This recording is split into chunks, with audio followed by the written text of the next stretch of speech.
ঠিক আছে, তাহলে পরে আজকে টিচিং আমাদের মোটামুটি শেষ হয়ে গেছে। টিচিং কি, এফেক্টিভ টিচিং কি, এগুলো সব শেষ। এইবার আজকে যেটা পড়বো সেটা হচ্ছে লার্নিং। লার্নিং এর এরিয়াগুলো, হ্যাঁ, লার্নিং আর কি, লার্নার ক্যারেক্টারিস্টিক, এগুলোকে পড়তে হবে আজকে। দেখো প্রথমে, আচ্ছা, অনেকে তো বিএড করেছো, আমাকে একটা জিনিস ক্লিয়ার করবে আগে, যে টিচিং বলতে বাংলায় কি বোঝায় আর লার্নিং বলতে, এটা একটু বুঝে নিই, নাহলে পরে অসুবিধা হবে। টিচিং মানে কি বাংলায় বলো তো, কেউ বলতে পারবে? শিক্ষণ আর শিক্ষণ। হ্যাঁ, কোনটা? এটা এটা কি, এটার স্পেলিংটা কি বলো তো বাংলায়? একটা তালবে শয় হর্ষই কয় মূর্ধন্য শয়ে দন্তেন্ন, একটা তালবে শয় হর্ষই খ দন্তেন্ন। এটা কিন্তু যুক্তাক্ষ, ঠিক আছে, ঠিক আছে। আর এইটা কি বলো তো, এইটা কি? এটা খ, হচ্ছে খ। এটা শুধু খ। হ্যাঁ, এবার এই দুটোর মধ্যে কিন্তু ডিফারেন্স আছে। এই জন্য আমি বললাম, টিচিং মানে তো আমরা বুঝেই গিয়েছি যে কি, পুরোটা টিচার সেন্টার। আর লার্নিংটা কি, এই শিখনটা কি, এটাই আজকে আমরা বোঝার চেষ্টা করব। হ্যাঁ, লার্নিং ব্যাপারটা কি, এক কথায় বলি, লার্নিংটা এইটা তো বুঝেই গিয়েছো টিচিংটা কি। এবার লার্নিংটা হচ্ছে এমন একটা প্রক্রিয়া, ঠিক আছে, শেখার প্রক্রিয়া, হ্যাঁ, শেখার প্রক্রিয়া, যার মাধ্যমে শিক্ষার্থী তার অভিজ্ঞতা, অনুশীলন, বা ধরো তোমার শিক্ষার মাধ্যমে যেটা জ্ঞান আমরা অর্জন করছি, বা আমাদের দক্ষতা, আচরণের যে পরিবর্তনটা আসে, সেইটা কিন্তু হচ্ছে লার্নিং। বোঝাতে পারলাম? টিচিংটা কি, টিচার সেন্টার, পুরোপুরি টিচার আমাকে, এই যে শিখন, এই যে মাত্র বললাম না, এই যে শিখন কথাটা, এখানে জ্ঞান দক্ষতা কে দেবে? এখানে জ্ঞান দক্ষতা সব শিক্ষক দেবে শিক্ষার্থীর মধ্যে, ঠিক আছে। আর লার্নিং মানে কি, মানে হচ্ছে শিখন। শিখন কথাটার অর্থ কি, শিক্ষা মানে হচ্ছে শিক্ষার প্রক্রিয়া। এই প্রক্রিয়াটা কি, একটা প্রক্রিয়া যার মাধ্যমে শিক্ষার্থী তার অভিজ্ঞতা, অনুশীলন, মানে যা শিখেছে, হুম এইখানে হচ্ছে শেখালো, এখানে শেখালো, আর এইখানে যা শিখেছে, যা শিখলো, যা জ্ঞান দক্ষতা অর্জন করলো, এবং তার বিহেভিয়ারের মধ্যে, বিহেভিয়ার মানে আচরণের মধ্যে পরিবর্তন আসে, সেইটা হচ্ছে লার্নিং। বোঝাতে পারলাম তো লার্নিংটা কি? না বুঝলে কিন্তু সাথে সাথে বলবে। এবার ভুল হবে না তো যে টিচিং আর লার্নিং এর মধ্যে কিন্তু দুটো জিনিস আলাদা। লার্নার ব্যাপারটা আলাদা, এটা আমরা পরে করব, আগে লার্নিংটাকে ওই জন্য আমি বুঝিয়ে দিলাম। ঠিক আছে। আচ্ছা, যদি আমি লার্নার এক কথায় জিজ্ঞাসা করি, লার্নার, এই যে লার্নারের ক্যারেক্টারিস্টিক, এই কথাটার অর্থ কি, লার্নার কথাটার অর্থ কি? এখানে একজন শিক্ষার্থী তার ব্যক্তিগত গুণাবলী, তার বৈশিষ্ট্য ও তার শিখন প্রক্রিয়া, ঠিক আছে, এইটাকে প্রভাবিত করবে। মানে হচ্ছে, এই যে এখানে শিক্ষা দিল টিচার, এখানে সে কি করলো, শিক্ষা গ্রহণ করলো এবং তার বিহেভিয়ারের মধ্যে পরিবর্তন এলো। আর এইখানে লার্নারের মধ্যে এই যে তোমার গুণগুলো, হ্যাঁ, এইবার এই প্রক্রিয়াটাকে কিভাবে প্রভাবিত করবে, সেটাই হচ্ছে teaching, learning and learner characteristic. এখানে কি করবে, প্রভাবিত, মানে কথাটার অর্থ হচ্ছে যে ধরো এখানে তার ইন্টেলিজেন্স কতটা, কতটা ইন্টারেস্ট জাগলো পড়াতে, কতটা মোটিভেশন পেলো সে, সেখানে কিন্তু লার্নার ক্যারেক্টারিস্টিক আমরা দেখবো একটু পরে। লার্নার ক্যারেক্টারিস্টিক মানে একজন শিক্ষার্থী কি করে মানে তার মোটিভেশন আরো বাড়বে, ঠিক আছে, সেখানে তার বুদ্ধি মানে বুদ্ধি কৃত্রিমতা, হ্যাঁ, মানে ইন্টেলিজেন্সটাকে আরো কি করে ইমপ্রুভ করবে, সেই জায়গাটা কিন্তু এই যে লার্নিং থ্রুতেই এখানে আসবে। বোঝাতে পারলাম তো? এবার বলো, সাথে সাথে কেউ না বুঝতে পারলে বলো তো, তাহলে আমি পরের লেভেলে যাব। বুঝতে লার্নার, পেরেছো? বলুন। হ্যাঁ, লার্নারের ক্যারেক্টারিস্টিক আমি লিখে নিয়ে এসেছি। এই যে পুরো একদম সব যখন বোঝাবো, আবার মানে ডিটেলসে বোঝাবো, আমি জাস্ট এক কথায় আর একবার বলি। দেখো, তিনটে জিনিস, টিচিং হচ্ছে এটা কি, যেটা শিক্ষণ, শিক্ষাটা টিচার দিচ্ছে। আর লার্নিংটা কি, আমরা সেটা যেটা গ্রহণ করে, মানে ছাত্রছাত্রীরা শিক্ষার্থীরা গ্রহণ গ্রহণ করছে। করে, তার বিহেভিয়ার চেঞ্জ আসছে। আর এবং লার্নার, যদি আমি বলি এই যে লার্নার ক্যারেক্টারিস্টিক্স এর কথায়, লার্নার হচ্ছে তার ব্যক্তিগত গুণাবলী, বৈশিষ্ট্যগুলো প্রভাবিত কি করে করবে। হ্যাঁ, ব্যক্তিগত গুণাবলী বৈশিষ্ট্য মানে আমি যে যে গ্রহণ করলাম, এইটাকে আমি আমার গুণাবলীর বৈশিষ্ট্যের মধ্যে কি করে প্রভাবিত করব। ধরো, আমি আজকে যা পড়েছি, আমি আমার গুণটাকে কিভাবে প্রভাবিত করছি বলো তো? আমি তোমাদেরকে পড়িয়ে আমি আমার শিক্ষাটাকে কি করছি, আগে বাড়িয়ে দিচ্ছি, ঠিক আছে, মানে আগে একটু আগে ঠেলে দিচ্ছি, যাও আমার শিক্ষাটা যতটা আমি গ্রহণ করি, টিচিং মানেই কিন্তু একটা নোবেল প্রফেশন, মানে যে আমি যেটা শিখেছি, ঠিক আছে, আমিও তো কারো কাছ থেকে শিখেছি, এবার আমি যেটা শিখছি তোমাদেরকে দিচ্ছি আমার গুণাবলীগুলো যেটা আমি শিখেছি, এবার তোমরাও পরবর্তীকালে সেটাই কি করবে, তোমরা স্টুডেন্টদের মাধ্যমে ওগুলা কিন্তু স্প্রেড করবে, মানে এক জায়গা থেকে আরেক জায়গা যাচ্ছে, কিন্তু এইটি হচ্ছে লার্নার ক্যারেক্টারিস্টিক, তুমি কি শিখে কি পরবর্তীকালে স্টেপে দিচ্ছ। এবার দেখো কিছুক্ষণ পরেই যখন আমি পুরো ডিটেলস গুলো পড়াবো ভালো করে বুঝতে পারবে। এক কথা আমি বোঝাতে পারলাম তো কি জিনিসটা? ঠিক হ্যাঁ আছে। স্যার। এবার দেখো, ফার্স্টে আমরা তাহলে লার্নিং ডিফাইন মানে হচ্ছে, লার্নিং ডিফাইন কি এটা একটু বুঝি, ইংলিশ গুলো আর পড়বো না, হ্যাঁ, না হলে পরে প্রচুর ক্লাসে লেট হয়ে যায়, আমার ক্লাসে মানে প্রচুর লেট হয়। তাড়াতাড়ি তাড়াতাড়ি করে আমি ইংলিশ গুলো তোমরা পড়বে, আমি বলে দিচ্ছি যে বাংলা বিষয়টা কি। দেখো, লার্নিং হচ্ছে কি, যে যেখানে শিখন ব্যক্তির আচরণে স্থায়ী পরিবর্তন আনে, হ্যাঁ, স্থায়ী পরিবর্তন আনবে, তার কি অভিজ্ঞতা অনুশীলনের মাধ্যমে, ফার্স্টেই বললাম যে এখানে পরিবর্তন কিছু আসবে কিসের মাধ্যমে, দেখো এ দেখো পার্মানেন্ট চেঞ্জ। হ্যাঁ, লার্নিং এর মধ্যে শিখনের মাধ্যমে একজন শিক্ষার্থীর পার্মানেন্ট চেঞ্জ আসবে, হ্যাঁ, পার্মানেন্ট পরিবর্তন কিছু হবে, সেটা কিসের মাধ্যমে, তার অভিজ্ঞতা, হ্যাঁ, অভিজ্ঞতা আর হচ্ছে অনুশীলনের মাধ্যমে, এক্সপিরিয়েন্স আর প্র্যাকটিসের মাধ্যমে পরিবর্তনটা হবে। আর সেটা কে করাবে, সেটা করাবে হচ্ছে শিক্ষক। ঠিক আছে, প্রথমে তাহলে কি করবে, শিক- শিক্ষার্থী কি করে চেঞ্জ হবে, তার অভিজ্ঞতা অনুশীলনের মাধ্যমে আচরণের পরিবর্তন আসবে। ঠিক আছে, এই যে অভিজ্ঞতা আর হচ্ছে প্র্যাকটিস, প্র্যাকটিস হোক নিজেকেই করতে হবে অবশ্যই, কিন্তু সেক্ষেত্রে শিক্ষকের বা শিক্ষক না হোক বাড়ির কেউ হোক, একটু পরে কিছুক্ষণ পরে বুঝবে যে লার্নিং, লার্নিং কথাটা একবার প্রশ্ন এসেছিল যে শুধুমাত্র কি শিক্ষকের দ্বারাই হয়, না শিক্ষকের দ্বারাই লার্নিং হয় না, লার্নিং নিজে নিজেও আমরা শিখতে পারি, পরিবেশের থেকেও শিখতে পারি, হ্যাঁ। লার্নিং মানেই এটা না যে আমি শিক্ষকের কাছ থেকে কিছু শিখতে হবে। তো এই যে পার্মানেন্ট চেঞ্জটা প্র্যাকটিস আর কিসের মাধ্যমে, এক্সপিরিয়েন্সের মাধ্যমে আসবে। তো সেটা কিন্তু শুধু টিচার নয়, এই প্রশ্নটা ভালো মতো আমি লিখিনি, একটু খাতায় লিখে রাখবে যে লার্নিং কিন্তু শুধু টিচারের মাধ্যমে হবে না, সেটা কিন্তু পরিবেশে কারোর মাধ্যমেও হতে পারে, মানে সামাজিক কোনো দিক থেকে, বা নিজেও করতে পারি কিন্তু আমি। ঠিক আছে, একবার এসেছিল ট্রু ফলস হিসেবে যে লার্নিং কি শুধু টিচারের মাধ্যমেই হয়, তো এটা কি ট্রু না ফলস, একটা লাইন তুলে দিয়েছিল, তো সেটা কিন্তু ফলস ছিল, এটা কিন্তু ট্রু নয়। ঠিক আছে, নেক্সট হচ্ছে, দেখো নেক্সট লাইনে লেখা আছে যে কেবল শুধু এই যে গ্রোথ ম্যাচুরিটি, হ্যাঁ, এটা কিন্তু can not be consider learning. Growth maturity মানে কি, লার্নিং এর মাধ্যমে কি শুধু বৃদ্ধি পরিপক্কতা হয়, বৃদ্ধি মানে কি মানে হচ্ছে গ্রোথ ম্যাচুরিটি, এগুলো মানে হচ্ছে যে কোনো কিছু শারীরবৃত্তীয় কোনো কিছু হয় না লার্নিং। ঠিক আছে, এটাই বলতে চাইছে। আমরা যখন কিছু শিখি, আমি এই যে কিছুক্ষণ আগেই বললাম যে আমরা যেটা শিখবো সেটাকে আচরণের পরিবর্তন হবে, সেখানে কিন্তু কোনো মানসিক দিক থেকে পরিবর্তন হচ্ছে, growth maturity inquiry can not be, হ্যাঁ, can not be consider learning, এই জিনিসটা মনে রাখবে, গ্রোথ আর ম্যাচুরিটি কিন্তু লার্নিং এর সাথে কোনো মানে কোনো রকম কোনো জায়গা থেকেই এটা কিন্তু আসবে না। গ্রোথ ম্যাচুরিটি মানে হচ্ছে শারীরিক দিক থেকে কোনো কিছু হবে না। পরের লাইনেই আমি লিখে দিয়েছি learning is the basically psychological nature, মানে কি মনস্তাত্ত্বিক ব্যাপারটাই শুধু হচ্ছে লার্নিং এর ক্ষেত্রে আসবে। এই জন্য প্রথম লাইনে লিখেছি, এইটাও নেটে এসছে এই দুটো লাইন, ওই জন্য আমি বারবার বলছি যে প্রথমেরটা এসেছিল গ্রোথ ম্যাচুরিটি কি লার্নিং এর ক্ষেত্রে কতটা দরকার, কোনো দরকার নেই। গ্রোথ মানে আমাদের শরীরের মধ্যে কোনো রকম লার্নিং এর কিছু হবে না, যেটা হবে সেটা হচ্ছে সাইকোলজিক্যাল নেচার। ঠিক আছে, এই লাইন দুটোই বারবার এসেছিল, হ্যাঁ, এটা একটু মনে রাখবে।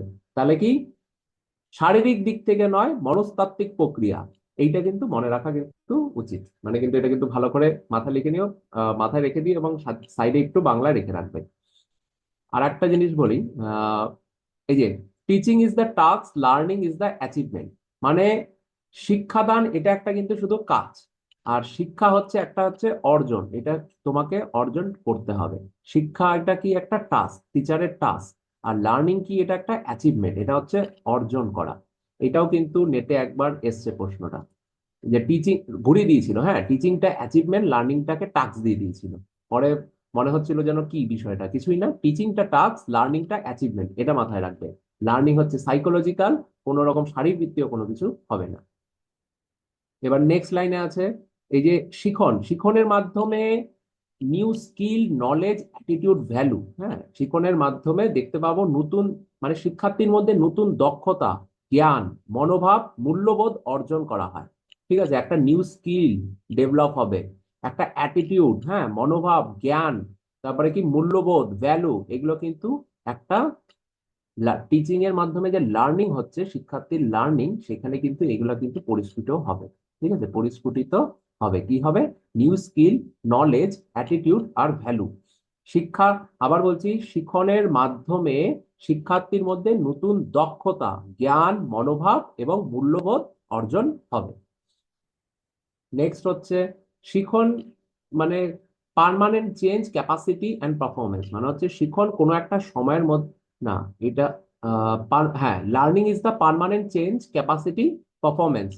শিখনটা কিন্তু কোনো এই পার্মানেন্ট চেঞ্জ, শিখন মানে হচ্ছে পার্মানেন্ট চেঞ্জ হবে। ঠিক আছে, এই দেখো, একটু আগে আমি এখানে একটা লাইনে বলেছি যে দেখো, লার্নিং ডিফাইন পার্মানেন্ট চেঞ্জ। এই লাইনটাকে ঘুরিয়ে একবার নেটে এই প্রশ্নটা এসেছিল যে শিখন স্থায়ী পরিবর্তন করে, হ্যাঁ, পার্মানেন্ট পরিবর্তন হয় কখন? তার যখন ক্যাপাসিটি পারফরমেন্সের উপর, এই যে দেখো, এক্সপিরিয়েন্স, প্র্যাকটিস। তো এই লাইনটাকে একবার এইভাবে দিয়েছিল নেটে, আর একবার এইভাবে দিয়েছিল, learning is the permanent change capacity for performance. তাহলে মনে রাখবে, লার্নিং কখন, শিখন কখন পার্মানেন্ট চেঞ্জ হবে?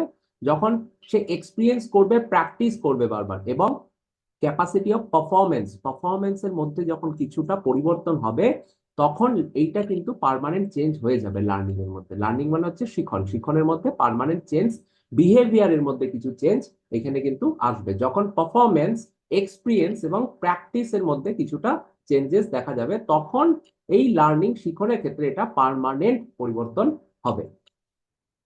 নেক্সট আছে learning is the life long process, মানে হচ্ছে লার্নিংটা আমরা কিন্তু সারা জীবনের জন্য করতে পারবো। এটা নয় যে লার্নিং আমি আজকে করলাম, কালকে করতে পারবো না। বা বয়স্ক, তুমি বয়স হয়ে গেলেও এটা ভাববে না যে তুমি কিছু শিখতে পারবে না। বয়স হয়ে গেলেও কিন্তু অনেক বয়স্ক মানুষকে আমরা দেখবো যে কিছু না কিছু পড়ছে। হ্যাঁ, অনেক বয়স্ক মানুষকে আমি দেখেছি যে কোনো না একটা কোনো বই পড়ছে বা পেপার পড়ছে, পড়ে তো। তো তাই লার্নিংটা is a life long process. কেন বললাম? কারণ কি, একটাই বলেছিলাম যে লার্নিং নিজেও করা যায়। হ্যাঁ, আমি ফার্স্টেই বলেছি যে টিচারের দ্বারাই শুধুমাত্র লার্নিং হয় না। ওই যে যে একজন বয়স্ক মানুষ তো পেপার করেও কিছু জানতে পারবে, তার মানেই তো সে নতুন কিছু শিখছে। তাই তো, নতুন কিছু শিখছে, এক্সপিরিয়েন্স গেইন করছে সে। তুমি বয়স হয়ে গেলে তুমি ভাবছো যে কিছুই জানতে পারবে না, না, তুমি জানতে পারবে। তাই learning is the life long process. এটাও একবার নেটে এসেছিল, লার্নিংটা কি লাইফ লং প্রসেস কি নয়? লার্নিংকে আমরা লাইফ লং প্রসেস বলবো। কেন বলবো? কেননা যে এইটা কখনোই এরকম নয় যে একটা সময় পর্যন্ত থেমে যাবে। ঠিক আছে, একটা সময় এসে এটা থেমে গেল, আর কোনো কিছু হবে না, এটা নয়। একটা স্টেজের পরেও লার্নিং হতে পারে। ধরো কেউ ক্লাস 10 অব্দি ভালো মতো পড়লো না, তারপরে গ্রাজুয়েশন থেকে সে মানে উত্তম মধ্যম পড়লো। তো সেই ক্ষেত্রেও আমরা এটা দেখবো যে লার্নিংটা চলতেই থাকবে, চলতেই থাকবে, চলতেই থাকবে। এটা নয় যে একটা সময় পরে এসে শেষ হয়ে যাবে। এটা যেন মনে থাকে, লার্নিংটা হচ্ছে লাইফ লং প্রসেস। নেক্সট আছে হচ্ছে অল টিচিং ইমপ্লয়েজ লার্নিং। ঠিক আছে, এই লাইনটাও একবার আমার পরীক্ষার সময় এসেছিল। ঠিক আছে, অল টিচিং ইমপ্লয়েজ লার্নিং, এই কথাটার অর্থ কি বলতে পারবে কেউ? দেখি কেউ বলতে পারেনি। অল টিচিং ইমপ্লয়েজ লার্নিং, এই কথাটা কেউ বলতে পারবে? দেখো, আমি যেগুলো বললাম এর মধ্যে কিছুটা হয়তো লুকিয়ে আছে, যদি বুঝে থাকো তাহলে পরে বলতে পারবে। মানে অল টিচিং, মানে এখানে বলছে সকল, সকল মানে হচ্ছে সব শিক্ষণ প্রক্রিয়াই ফলশ্রুতিতে শিক্ষণ ঘটে। সকল বলেছে, এখানে কিন্তু কোথাও লেখা নেই যে শুধুমাত্র টিচারদের মাধ্যমেই কিন্তু লার্নিং হচ্ছে। এই যে অল টিচিং, অল টিচিং এর ক্ষেত্রে কি আমি আগেও বলেছিলাম যে এটা কিন্তু কার কার মাধ্যমে হতে পারে? যেটা টিচারের মাধ্যমেও হতে পারে, আমি প্রথম দিন থেকেই বলে আসছি। ফ্যামিলির কারো থ্রুতেও হতে পারে, বা পরিবেশে কোনো সামাজিক এনভায়রনমেন্টালে কোনো সামাজিক কোনো লোকের মাধ্যমেও হতে পারে, বা নিজের মাধ্যমেও হতে পারে। তাই এখানে লিখে দিয়েছে all teaching, all teaching, any any teaching, all teaching কিন্তু ইমপ্লাইজ লার্নিং। এই লাইনটাও কিন্তু খুব ইম্পর্টেন্ট, এটা আমি বলে রাখলাম। হ্যাঁ, আচ্ছা, learning changes result of experience. দেখো আবার ওই যে উপরে একটা, দেখো এক্সপিরিয়েন্সের কথাটা, কথাগুলোকে শুধু ঘুরিয়ে ঘুরিয়ে নেট দেয়, আমি তাই ঘুরিয়ে ঘুরিয়ে কথাটাকে লিখে নিয়েছি। লার্নিং, লার্নিং এর মধ্যে কখন শিখন কখন পরিবর্তন হবে? যখন শিক্ষার্থীর মধ্যে যখন কোনো কিছু এক্সপিরিয়েন্স গেইন হবে, এই যে বলেছিলাম না, এক্সপিরিয়েন্স, প্র্যাকটিস, পারফরমেন্স, তখন কিন্তু এটা পার্মানেন্ট চেঞ্জ হবে। এই লাইনটাকে পার্মানেন্ট চেঞ্জ আর লেখেনি, লিখে দিয়েছে learning changes result of experience, শুধু পার্মানেন্টটাকে সরিয়ে দিয়েছে, আর কিচ্ছু করেনি লাইনটাকে। এই জন্য আমি, মনে হবে তোমাদের যে স্যার বারবার একই জিনিস কেন লিখে নিয়ে এসছে। কারণ কি তোমাকে এখানে তোমার মাথার মধ্যে তখনই ঢুকবে যে স্যার তো পার্মানেন্ট বলেছিল চেঞ্জ হয়েছে, তার মানে তো এখানে পার্মানেন্ট নেই, তার মানে কি এটা করবো না, তার মানে তাই যে এটা পার্মানেন্ট না থাকলেও একই মিনিং দাঁড়াচ্ছে। Learning changes result of experience. Learning মানে শিক্ষণের শিক্ষার্থীর মধ্যে কখন পরিবর্তন হয়, যখন সে এক্সপিরিয়েন্স গেইন করে, প্র্যাকটিস করে বেশি, যখন পারফরমেন্স এর মধ্যে কিছু পার্থক্য দেখা যায়, তখন পার্মানেন্ট চেঞ্জ হয়। এবার পার্মানেন্ট চেঞ্জ ওয়ার্ডটা না দিয়ে লার্নিং চেঞ্জেস দিয়ে দিয়েছে, মাথায় রাখবে এটা। এইভাবে প্রশ্নগুলো আসবে, আমি কিন্তু বারবার বলছি একটু ভালো করে, যদি না বুঝতে পারো সাথে সাথে বলবে, না হলে পরে কিন্তু পিছিয়ে যাবে, কিন্তু আমি বারবার বলছি। ঠিক আছে? আচ্ছা, achieving excellence through learning outcome, এই কথাটার অর্থ কি? কেউ বলতে পারবে? Achieving excellence through learning outcome, learning outcome কখন হয়?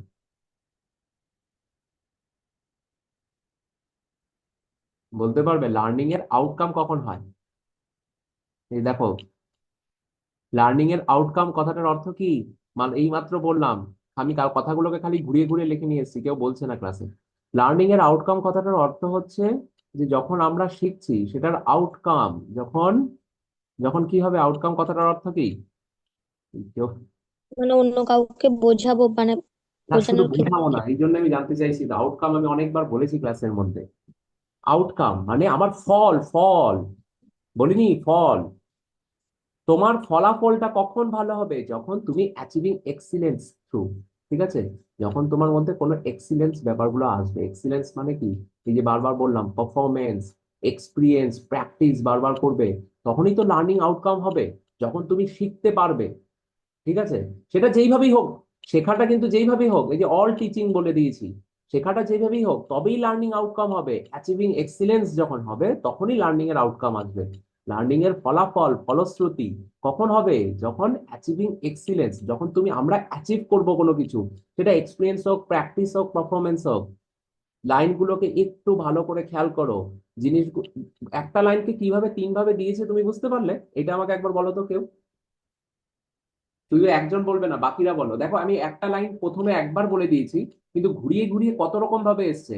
এবার যদি তোমাদেরকে প্রশ্ন করি আমি ঘুরিয়ে, তাহলে কি পার, এই যে মাত্র বললাম লার্নিং আউটকাম কিভাবে হয়, তখন ধরো এরকম একটা প্রশ্ন এলো যে লার্নিং আউটকামের ক্ষেত্রে তিনটে অপশন দিয়ে দিল।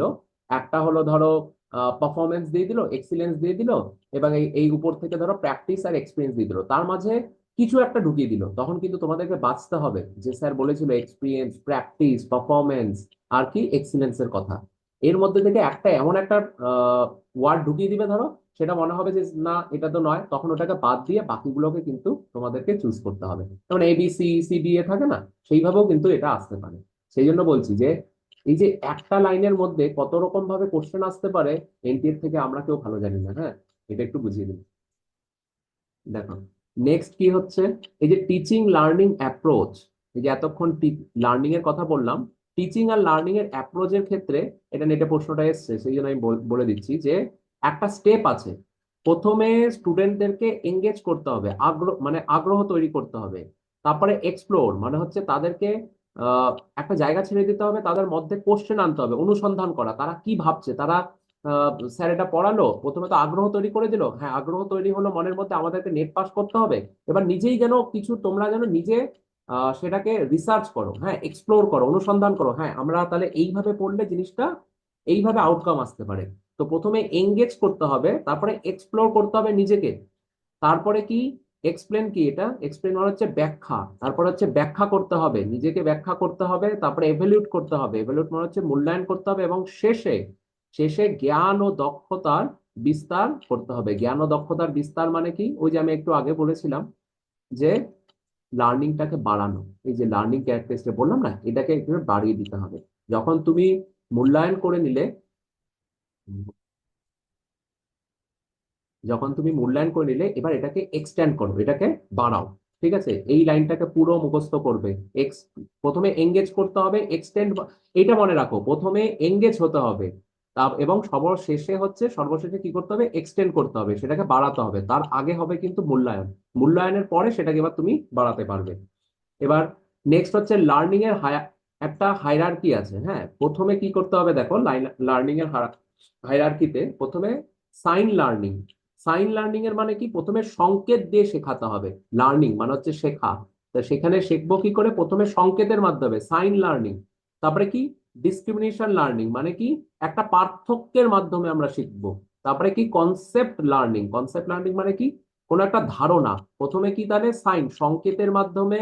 পরেরটা কি? পার্থক্য। দ্বিতীয় কনসেপ্ট হচ্ছে ধারণার মাধ্যমে। এবং রুল লার্নিং। রুল মানে কি? কোন একটা নিয়মের মধ্যে। এখানে ধারণা নেব, এখানে একটা নিয়মের মাধ্যমে, প্রসেসের মাধ্যমে যাবে। এবং সর্বশেষে প্রবলেম সলভিং লার্নিং, অর্থাৎ সমস্যা সমাধান এখানে সবার শেষে হবে। সমস্যার সমাধান যে কোনো কিছুতেই প্রবলেম সলভিংটা দেখবে শেষের দিকে রাখার চেষ্টা করবে। আর রিসার্চ যখন আমি পড়াবো তখন দেখবে প্রবলেমটাকে আগে ক্রিয়েট করব। প্রবলেম মানে সবার রিসার্চ যখন আমরা করব তখন প্রবলেমটাকে সবার ফার্স্টে আনবো। ঠিক আছে, এই জিনিসটাকে মাথায় রাখো।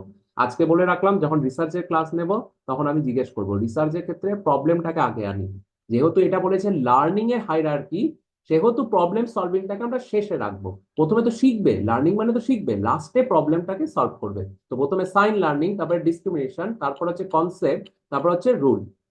ঠিক আছে, এইটাও কিন্তু খুব ইম্পর্টেন্ট। এই স্টেপ গুলো কিন্তু ওই যে একটু আগেও বললো আমাকে, স্টেপ গুলো কিন্তু বারবার চলে আসে। আর লাস্টে দেখো, শিখনের জন্য কি প্রয়োজন? শিখনের জন্য হচ্ছে প্রয়োজন শেখার ইচ্ছে এবং আকাঙ্ক্ষা। ঠিক আছে, এই যে শেখা, শেখার আমি তো শুধু মানে তোমরা শিখবে, এবার শেখার জন্য এর এর মধ্যে অনেকে মনে হয় থাকবে যে শুধু বাড়ির থেকে বলেছে তাই আমি এখানে নেট পাস করতে হবে, এরকম কিন্তু নয়। শেখার মধ্যে যখন ইচ্ছা আকাঙ্ক্ষা থাকবে তখনই কিন্তু লার্নিংটা এসেনসিয়াল হবে। তার আগে কিন্তু লার্নিং এসেনসিয়াল হবে না। লার্নিং এসেনসিয়াল কখন হবে? ডিজায়ার টু লার্ন, মানে হচ্ছে যখন শেখার ইচ্ছা আকাঙ্ক্ষা থাকবে। ঠিক আছে, তার আগে নয়। আচ্ছা বলো, এই জায়গাটাতে কেউ বুঝতে কোনো অসুবিধা? তাহলে বলো এই পয়েন্টগুলোর মধ্যে, তাহলে আর একবার বলে দেবো। তাড়াতাড়ি বলবে, নাহলে দেরি হয়ে যাবে, 8টা বাজে। না স্যার, আমার অসুবিধা নেই। বাকিরা, বাকিরা তো কেউ কিছু বলে না। তুমি একমাত্র, তোমার নাম জানি কি, সুজাতা নাকি?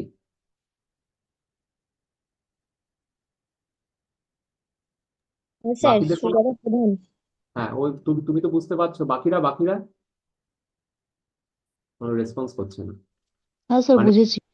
আচ্ছা, যদি না বুঝতে পারো বলবে, কারণ কি আমি বারবার বলছি এই একটা লাইন থেকে ঘুরিয়ে ঘুরিয়ে প্রশ্নগুলো আসবে।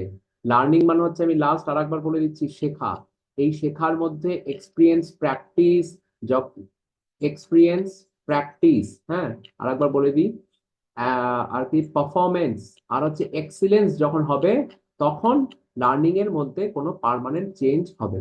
হ্যাঁ, লার্নিং এর মধ্যে মানে শেখার মধ্যে দিয়ে আমাদের একটা পার্মানেন্ট স্থায়ী পরিবর্তন কোনো কিছু হবে বিহেভিয়ারের মধ্যে। আমাদের বললাম না, লার্নিং এর মধ্যে কি হয়? বিহেভিয়ারের চেঞ্জ হয়। যখন আমরা কিছু শিখি ওটা কিন্তু বিহেভিয়ারের চেঞ্জ হয়।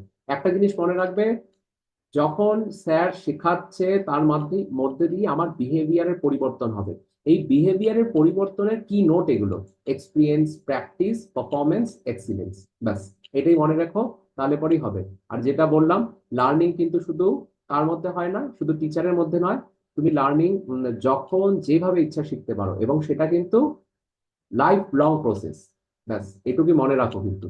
আর এই দুটো স্টেপ গুলোকে ভালো করে মুখস্থ করে নাও, ব্যাস। লার্নিং থেকে আর কিছু করতে হবে না, এটুকু আই এম শিওর বলে দিচ্ছি।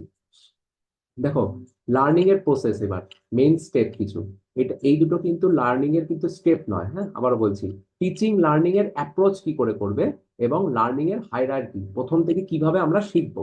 আর এইখানে যেটা আসছে লার্নিং এর স্টেপ, এই যে স্টেপ, এইগুলো স্টেপ গুলো কিন্তু পর পর মনে রাখতে হবে। ঠিক আছে, হয়তো এটা না দিয়ে এই জায়গা থেকে দিয়ে দিল, কিছুই করতে দেবে না, তোমাদেরকে সাজাতে দিয়ে দিবে 1 2 3 4 5 করে। যাই হোক, আমি একটু জিনিসগুলোকে বুঝিয়ে দিই যাতে তোমাদের মাথার মধ্যে থেকে যায় যে না, কোনটার পরে কোনটা। দেখো, প্রথমে হচ্ছে রিসিপশন, মানে হচ্ছে গ্রহণ। শিক্ষার্থীদের প্রথমে হচ্ছে মনোযোগ আকর্ষণ করা। হ্যাঁ, লার্নিং দিচ্ছি আমি তোমাদেরকে, প্রথমে তোমাদেরকে কি করব? ক্লাসরুমে মনোযোগ আকর্ষণ করব। ঠিক আছে, এইটা হচ্ছে প্রথম কাজ। রিসিপশন মানে হচ্ছে কি? প্রথমে গ্রহণ করব তোমাদেরকে। গ্রহণ কথাটার অর্থ হচ্ছে শিক্ষার্থীদের মনোযোগ আকর্ষণ করা। ধরো হঠাৎ করে কোনো একটা উদাহরণ দিয়ে তোমাদেরকে বোঝানো, যে আমি মাঝে মধ্যে দেখবে উদাহরণ দিই, তো এই উদাহরণ দিয়ে বোঝানো, গেইনিং অ্যাটেনশন, প্রথমে অ্যাটেনশন ক্রিয়েট করতে হবে লার্নিং প্রসেসের মধ্যে। ঠিক আছে, দেন তারপরে হচ্ছে একসেপ্টেন্সি। একসেপ্টেন্সি হচ্ছে প্রত্যাশা তৈরি, মানে শিক্ষার্থীদেরকে শিক্ষণের লক্ষ্য আর উদ্দেশ্য বোঝানো। হ্যাঁ, তোমার এই লক্ষ্য থাকা উচিত, তোমার এই উদ্দেশ্য থাকা উচিত, যাতে যাতে তোমরা কি হয় শিক্ষণের পরে সেটাকে কি করে সক্ষম করতে হবে, সেটাকে কি করে আহ ওটাকে শিক্ষণটাকে মানে যখন আমি এটা তোমাদেরকে বলছি যে যেমন নেট পাস করবে, শুধু বললে তো হবে না, তারপরে তোমাদেরকে কি করতে হবে শিক্ষণের পরে, মানে আমি পড়ে নেওয়ার পরে তোমাদেরকে সেটাকে সাকসেস করতে হবে, সেটাকে সক্ষম করতে হবে, তবেই সেটা অ্যাকসেপ্টেন্সির মধ্যে পড়বে। তো প্রথমে রিসিপশন, তারপরে অ্যাকসেপ্টেন্সি। হ্যাঁ, তারপরে তৃতীয় নম্বরে হচ্ছে দেখো রেট্রিভাল ওয়ার্কিং মেমোরি, অর্থাৎ শিক্ষার্থীদের আগের জ্ঞানের অভিজ্ঞতা মনে করানো। ক্লাসে এসেই বিএডে আমরা প্রথমে পড়ি না যে আহ, অনেকে বিএড করেছো জানবে যে পাইরর নলেজ মানে হচ্ছে পিরিয়ড নলেজ, মানে যে ক্লাসে গিয়ে আমরা আগে নলেজটাকে দেখি তো সে আগে কি পড়েছে জানি। কিন্তু যখন লার্নিং স্টেপে প্রথমে কিন্তু না, প্রথমে আগ্রহ তৈরি করব।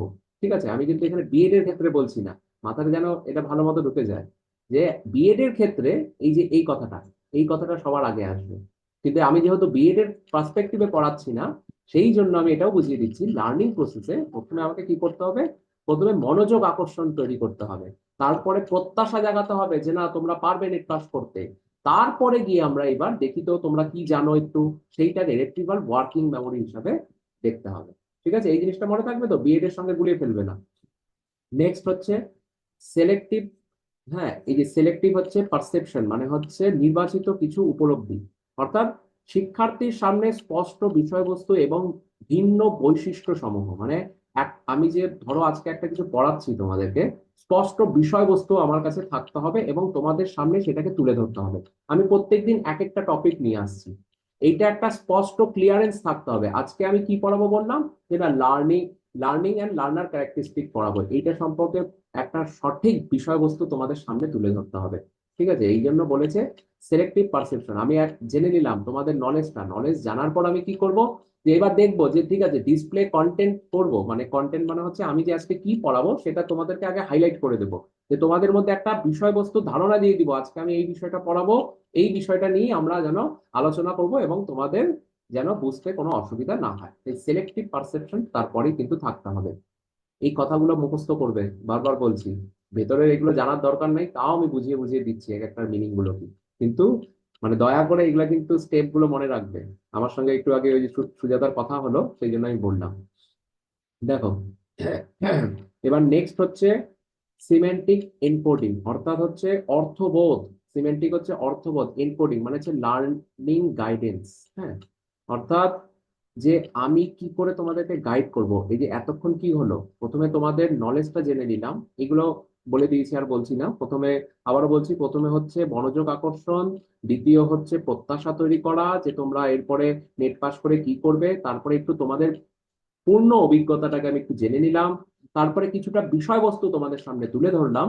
এইবার তোমাদেরকে গাইডেন্স করব সিমেন্টিক এনকোডিং দ্বারা, মানে সিমেন্টিক এনকোডিং কথাটা হচ্ছে কিছুটা অর্থবোধ হিসাবে, মানে হচ্ছে কোনো একটা আহ আহ, তোমাদেরকে আমি আজকে কিছু শেখাচ্ছি, এই শেখানোর মাধ্যমেই কিছুটা এনকোড করব। হ্যাঁ, লার্নিং গাইডেন্স দেব, যে আজকে এই বিষয়বস্তুর মাধ্যমে আমরা এই জিনিসটা জানতে পারবো। এই যে লার্নিং, এতদিন আমরা কি জেনেছি, টিচিং, শুধু শিক্ষা দিয়ে এসছে এটা জেনেছি। সিমেন্টিক এনকোডিং মানে হচ্ছে লার্নিং গাইডেন্স, তোমাদেরকে গাইডেন্সের মাধ্যমে তোমাদেরকে বোঝাচ্ছি আজকে আমি যে লার্নিংটা কি। এই গাইডেন্সটা তোমরা কিন্তু এই সিমেন্টিক এনকোডিং এর মাধ্যমেই পাবে। তারপরে দেখো কি রেসপন্ডিং, মানে প্রতিক্রিয়া। এবার আমার কাজ তো হয়ে গেল যথারীতি, এবার রেসপন্ডিং এ কি আসবে, যে শিক্ষার্থী কিছু প্রদর্শন, এবার আমি বলবো asking the learner to perform. এবার তোমাদেরকে দেখো এখানে কি বললাম, বিষয়বস্তু দিয়ে দিলাম, এখানে তোমাদেরকে বুঝিয়ে দিলাম। এবার তোমাদেরকে বলবো রেসপন্ড, মানে হচ্ছে তোমাদেরকে বলবো যে যে ঠিক আছে এবার এই কোশ্চেনটার আমার উত্তর দিয়ে দেখা হতো। বা তোমাদেরকে ধরো সামনাসামনি ক্লাস হচ্ছে, যদি আমি চক দিয়ে একটা প্রশ্ন লিখে দিলাম, বললাম এই এই প্রশ্নটার উত্তর তোমরা করে দেখা হতো। তো আস্কিং লার্নার টু পারফর্ম, এই যে পরপর এই তিনটা স্টেজ, এইগুলো মনে রাখো, উপরেগুলো যদি নাও রাখো। ঠিক আছে, retrieval working memory, selective perception, semantic encoding, আর হচ্ছে রেসপন্ডিং, এটা কিন্তু খুব ইম্পর্টেন্ট বলে রাখলাম। তারপরে কি রেনফোর্সমেন্ট। রেনফোর্সমেন্ট মানে আমি আগের দিনও বলেছিলাম যে আমি ফিডব্যাক নেব লার্নারের কাছ থেকে। এই যে তুমি যে ধরো আমাকে উত্তরটা করে দিলে, ঠিক আছে, আমি তোমাকে জিজ্ঞেস করলাম, রেসপন্ড তোমরা করলে, এরপরে এখানে কি আসছে, যে রেনফোর্সমেন্ট। রেনফোর্সমেন্ট কথাটার অর্থ এটাই যে শিক্ষার্থীর কাজের কতটা সঠিকতা হচ্ছে, কতটা ভুল, এটা প্রতিক্রিয়া দেওয়া কিন্তু কাজ শিক্ষকের। ঠিক আছে, প্রোভাইডিং ফিডব্যাক দেবে কে? না, একজন টিচার। রেনফোর্সমেন্ট মানে এই যে তুমি এই প্রশ্নটার উত্তর করলে, রেসপন্ড করলে, ধরো বোর্ডে গিয়ে তোমাকে বললাম লিখতে, তো কেউ লিখেছে, এটা কতটা সঠিকতা আছে কতটা ভুল, সেটা কিন্তু আমাকে রেনফোর্সমেন্টের মাধ্যমে তোমাকে জানাতে হবে। ঠিক আছে, রেনফোর্সমেন্ট কথাটার অর্থ এটা। বা এটাও বলতে পারো যে আগের দিন বলছিলাম যে পুরস্কার প্রদানের কথা, যে না ও ভালো কিছু করেছে, রেনফোর্সমেন্ট হিসেবে দেওয়া। তো আমাকে কিন্তু তোমাকে জানাতে হবে যে তো ফিডব্যাক হিসাবে যে তুমি কতটা সঠিক কতটা ভুল, তোমরা কতটা সঠিক উত্তর দিতে পারছো এবং কতটা ভুল উত্তর। এরপর রেট্রিভাল ফর অ্যান্ড রেনফোর্সমেন্ট। এবার রেট্রিভাল অ্যান্ড রেনফোর্সমেন্ট কথাটার অর্থ কি? স্মৃতি পুনরুদ্ধার। ঠিক আছে, বা পুনঃ প্রশিক্ষণ। দেখো এখানে লেখা আছে অ্যাডিশনাল পারফরমেন্স লার্নার ইট এসেন্সিয়াল ফিডব্যাক অলসো। অর্থাৎ শিক্ষার্থীকে অতিরিক্ত অ্যাডিশনাল পারফরমেন্স, মানে এই যে বললাম না কিছুক্ষণ আগে তোমাদেরকে বোর্ডে কাজ করতে দিলাম, এবার কাজ তো তোমরা করে নিয়েছো, এরপর আমি ফিডব্যাক তোমাদেরকে দিলাম। এবার ধরো যারা কাজটি সম্পূর্ণভাবে করতে পারলো না, বোর্ডে হয়তো সে আমি একটা অঙ্ক কষতে দিয়েছি, সে কষে দেখাতে পারলো না, তখন তাকে অ্যাডিশনাল পারফরমেন্স কথাটার অর্থ হচ্ছে অতিরিক্ত অনুশীলন করাতে হবে। ঠিক আছে, অতিরিক্ত অনুশীলন কথাটা কি? আবার তাকে শেখাতে হবে, আমি আবার তাকে বলবো আবার করো, আমি আবার তাকে শেখাবো। অ্যাডিশনাল কি পারফরমেন্স তাকে দিয়ে তারপরে আবার ফিডব্যাক নিতে হবে, এসেনশিয়াল ফিডব্যাক অলসো। তাহলে প্রথমে অ্যাডিশনাল ইনফরমেন্স, তারপরে ফিডব্যাক অলসো। ঠিক আছে, এবং লাস্টে হচ্ছে জেনারেলাইজেশন। জেনারেলাইজেশন কথাটার অর্থ হচ্ছে বিভিন্ন সমস্যার সমাধান করানো। হ্যাঁ, বিভিন্ন সমস্যা মানে কি? এই যে দেখো মোর প্র্যাকটিস, এই যে এখানে তো প্র্যাকটিস করিয়ে দিলাম, এবার এখানে আবার তোমরা এখানে শিখছো এবং আবার তোমাদের ফিডব্যাক নিচ্ছি। Generalization last time more practice vary problem increase retention, যেন এই যে বারবার তোমাদের যেন আবার ভুল না হয়, সেইটা আমাকে জেনারেলাইজেশন করতে হবে। যে প্রথমে তো একবার ভুল হলো, আবার এখানে যদি কেউ এসে যদি আবার ভুল করে, সবাই দেখো 100টা ক্লাসের ছেলের মধ্যে প্রথমে কিন্তু কজন? 10জন যদি ভুল করে, আবার দেখবে তুমি এই ক্লাসে এসে দুজন হলেও ভুল করছে। তো এই ভুলের মাধ্যমটা জানি আরো ইনক্রিজ রিটেনশন, মানে কি বারবার তাদেরকে প্র্যাকটিস করিয়ে, মানে দীর্ঘমেয়াদী সময় যাতে তোমাদের মনে থাকে, আর এবং তার সাথে সাথে যেন ভুলটা কমে যায়, সেটা কিন্তু দেখার দায়িত্ব হচ্ছে শিক্ষকের। এর এর এবং এর ফলেই লার্নিং এর প্রসেস স্টেপ বাই স্টেপ এইভাবে যাবে। মানে টিচার কিভাবে দেখো লার্নিং প্রসেসটার মধ্যে দিয়ে একজন শিক্ষার্থীকে আহ, জ্ঞানের আর কি অনুকূল পরিস্থিতিতে নিয়ে যাচ্ছে। যদি না বুঝে থাকো তাহলে বলো এই জায়গাটা, লার্নিং প্রসেসটা তাড়াতাড়ি বলবে। যদি এটা পুরো মুখস্থ তাও আমি বুঝিয়ে দিলাম লার্নিং প্রসেসটা কি। একবার আহ, এই ক্লাসটা তো রেকর্ড থাকবে, এইটা শুনে শুনে একদম বাংলাতে কিছু কিছু জায়গায় লিখে রাখবেন। সবার শেষে কিন্তু জেনারেলাইজেশন, মানে যখন ভুল হলো, দেখো এক জায়গায় এখানে ভুল হয়েছে, ভুল হওয়ার পর দ্বিতীয়বার আবার রিট্রিভাল করা হলো রিইনফোর্সমেন্টকে, কিন্তু ওই যে বললাম ক্লাসে 10জন এখানে ভুল করেছে, আবার কি তুমি কি ভাবছো 10জন কি আবার সঠিক করবে? না, আবার দুজন ভুল করবে। সেইটা লাস্টে গিয়ে কিন্তু আমাকে এই ভেরিফাইড প্রবলেম এবং রিটেনশন করতে হবে। ক্লিয়ার হয়েছে? তাহলে বলো, ক্লিয়ার হয়েছে? হ্যাঁ স্যার। তাড়াতাড়ি বলবে কিন্তু, হ্যাঁ। আর শুধু একজন রেসপন্স করবে না, সবাই রেসপন্স করবে, সবার সঙ্গে ক্লাস হচ্ছে, কখনো সামনাসামনি ক্লাস নিতে পারলে ভালো হবে। লার্নার, এবার আসি হচ্ছে বুঝতে লার্নার। পেরেছি। বুঝতে পেরেছো? না, না বুঝতে পারলে কিন্তু সাথে সাথে বলবে, এই জায়গাগুলো কিন্তু আসবেই, বারবার বলছি, এই এই স্টেপ গুলো। হ্যাঁ, ধরো তোমাকে এই পরপর পরপর স্টেজ গুলো প্রথম থেকে দেবে না, কি করবে ওরা বলো তো? 5টা স্টেপ দিয়ে দিবে হয়তো, এরকম জায়গা থেকে শুরু করবে, সিমেন্টিক এনকোডিং থেকে ঘুরিয়ে ঘুরিয়ে ঘুরিয়ে ঘুরিয়ে রেখে দেবে। এবার তোমাকে কিন্তু, তুমি যদি বুঝে নাও না, এই যে বললাম স্যার বললো জেনারেলাইজেশন মানে লাস্টে করতে হবে, তার আগে রেক্টিভাল রিইনফোর্সমেন্ট, প্রথমে রেনফোর্সমেন্ট তারপরে রেট্রিভাল রেনফোর্সমেন্ট, তার আগে রেসপন্ডিং, তার আগে সিমান্টিক এনকোডিং, এই জিনিসগুলোকে একটু একটু করে মনে রাখলে তোমাদের কোথাও আটকাবে না। না হলে পরে কিন্তু এগুলো উম, খুব সমস্যায় গিয়ে পরীক্ষার প্রশ্নতে মনে হবে কোনটা আগে কোনটা পরে, কোনটা আগে কোনটা পরে, এই সমস্যাটা কিন্তু দেখা যায়। ঠিক আছে, এবার লার্নার ক্যারেক্টারিস্টিকে যাই। প্রথমেই হচ্ছে রেডিনেস, মানে হচ্ছে প্রস্তুতি। হ্যাঁ, প্রস্তুতি মানে হচ্ছে একজন শিক্ষার্থীকে যে শেখার মানসিক প্রস্তুতি থাকা দরকার, হ্যাঁ, সেইটা কিন্তু দেখতে হবে। এই যে লার্নার, এই যে বললাম না এতক্ষণ টিচিং এর মধ্যে দিয়ে কি বলেছিলাম, যে টিচার টিচ করছে, এবার লার্নার মানে শিক্ষার্থী, শিক্ষার্থীর ক্যারেক্টারিস্টিক এর মধ্যে দেখো, মানে বৈশিষ্ট্য, একটা শিক্ষার্থীর মধ্যে কি বৈশিষ্ট্য থাকতে হবে? আমরা পড়েছিলাম কিছুদিন আগে টিচারের বৈশিষ্ট্য, হ্যাঁ, টিচিং ক্যারেক্টারিস্টিক, তারপরে হচ্ছে টিচারের এফেক্টিভ টিচিং কি করে হবে। তো এবার লার্নার একদম শিক্ষার্থীর ক্ষেত্রে সেটা কি, এটা একটু দেখি। শিক্ষার্থীর ক্ষেত্রে প্রথমেই হচ্ছে যেটা হচ্ছে শিক্ষার মানে একজন শিক্ষার্থীর মানসিক প্রস্তুতি কিছু থাকা দরকার। হ্যাঁ, আমি কিছু শেখার, আমার শেখার আগ্রহ থাকতে হবে, আমার প্রেরণা থাকতে হবে, আমার কৌতূহল থাকতে হবে, হ্যাঁ, এই যে ইন্টারেস্ট থাকতে হবে, কিউরিসিটি থাকতে হবে, না হলে পরে কিন্তু আমরা কিছু শিখতে পারবো না। লার্নার ক্যারেক্টারিস্টিকের প্রথম পয়েন্টই হচ্ছে রেডিনেস, মানে হচ্ছে প্রস্তুতি। আমাকে প্রস্তুতি মানে মানসিক প্রস্তুতি থাকা দরকার যে আমাকে কিন্তু এই জিনিসটা শিখতে হবে, এই জিনিসটা কৌতূহল আনতে হবে, এই জিনিসটা প্রেরণা থাকতে হবে, তবে গিয়েই কিন্তু লার্নার ক্যারেক্টারিস্টিকের একটা প্রথম পয়েন্টে গিয়ে দাঁড়ায়, নাহলে পরে কিন্তু লার্নার ক্যারেক্টারিস্টিক হবে না। যদি শিক্ষার্থীর আহ বলেছিলাম না যে শিক্ষার্থী যদি নাই শিখতে চায় তাহলে টিচারকে কি করতে হবে, বারবার তাকে গিয়ে শেখাতে হবে। কিন্তু কিছু শিক্ষার্থী দেখবে মানসিক প্রস্তুতি নিয়েই থাকে যে না আমাকে এটা কিন্তু শিখতেই হবে। তো প্রথমে যখন এই পয়েন্টটা মনে রাখবে, মোটিভেশন অফ দ্য স্টুডেন্ট, এই মোটিভেশন কথাটা বারবার এসছে যে লার্নার ক্যারেক্টারিস্টিকে মোটিভেশন হচ্ছে সব থেকে গুরুত্বপূর্ণ একটা ওয়ার্ড। এবং কিউরিসিটি থাকতে হবে। আমি যেটা আমার মধ্যে শুধু মোটিভেশন না যে শুধু আমি জানবো, শুধু জানলে না, এবং কিউরিসিটি মানে কৌতূহল, মানে স্যারকে দেখি তো এই প্রশ্নটা করে, মানে এই প্রশ্নটা আমি বুঝতে পারলাম না, কিউরিসিটিও থাকতে হবে। ঠিক আছে, এই জিনিসটাকে কিন্তু মনে রেখো। নেক্সট হচ্ছে এক্সারসাইজ, অনুশীলন, মানে যা শেখা হচ্ছে, হ্যাঁ, তা বারবার অনুশীলন করতে হবে। যা শেখা হচ্ছে শিক্ষার্থীর মধ্যে কিন্তু এটা থাকতে হবে। মানে এই যে আমি বারবার তোমাদের ক্লাসে বলি না যে তোমরা আজকে শিখলে, শেখার পর যদি তোমরা কিছু না অনুশীলন মানে প্র্যাকটিস না করো, তাহলে পরে কিন্তু আমি আজকে ক্লাসে ফার্স্টেও বলেছি, অনেকে হয়তো ছিলে না, যে বারবার ফার্স্ট পেপারকে বারবার প্র্যাকটিস, প্রত্যেক দিন 1 ঘন্টা করে পড়বে। এই যে এক্সারসাইজ কথাটার অর্থ তাই, প্র্যাকটিস হোয়াট ইজ লার্ন, যে আমরা প্রত্যেক দিন ভেবে নেব যে আমরা প্রত্যেকদিন প্র্যাকটিস করব ফার্স্ট পেপারকে। এই শিক্ষার্থীর বৈশিষ্ট্য কিন্তু এইটাই। হ্যাঁ, একজন শিক্ষার্থীর প্রথম বৈশিষ্ট্য তাহলে কি, প্রথম বৈশিষ্ট্য হচ্ছে মোটিভেশন এবং কৌতূহল থাকতে হবে। ঠিক আছে, প্রথমেই প্রস্তুত হতে হবে মোটিভেশনের মাধ্যমে যে না আমাকে এটা শিখতেই হবে, এবং কিউরিসিটি থাকতে হবে। দ্বিতীয় হচ্ছে আমাকে বারবার কি করতে হবে, অনুশীলন করতে হবে। অনুশীলনটা আমি কেন করবো জানো, কেন, কারণ কি, তাহলে আমরা সেই সমস্যার সমাধান করতে পারবো। তুমি যদি বারবার না পড়ো দেখবে একটা জিনিস বুঝতে পারবে না, আমি ক্লাসে তো বুঝিয়ে দিলাম, কিন্তু তুমি যদি এটাকে বারবার পড়ো তোমার মনের মধ্যে প্রশ্ন আসবেই, স্যার আমি এই জায়গাটা কিন্তু বুঝলাম না।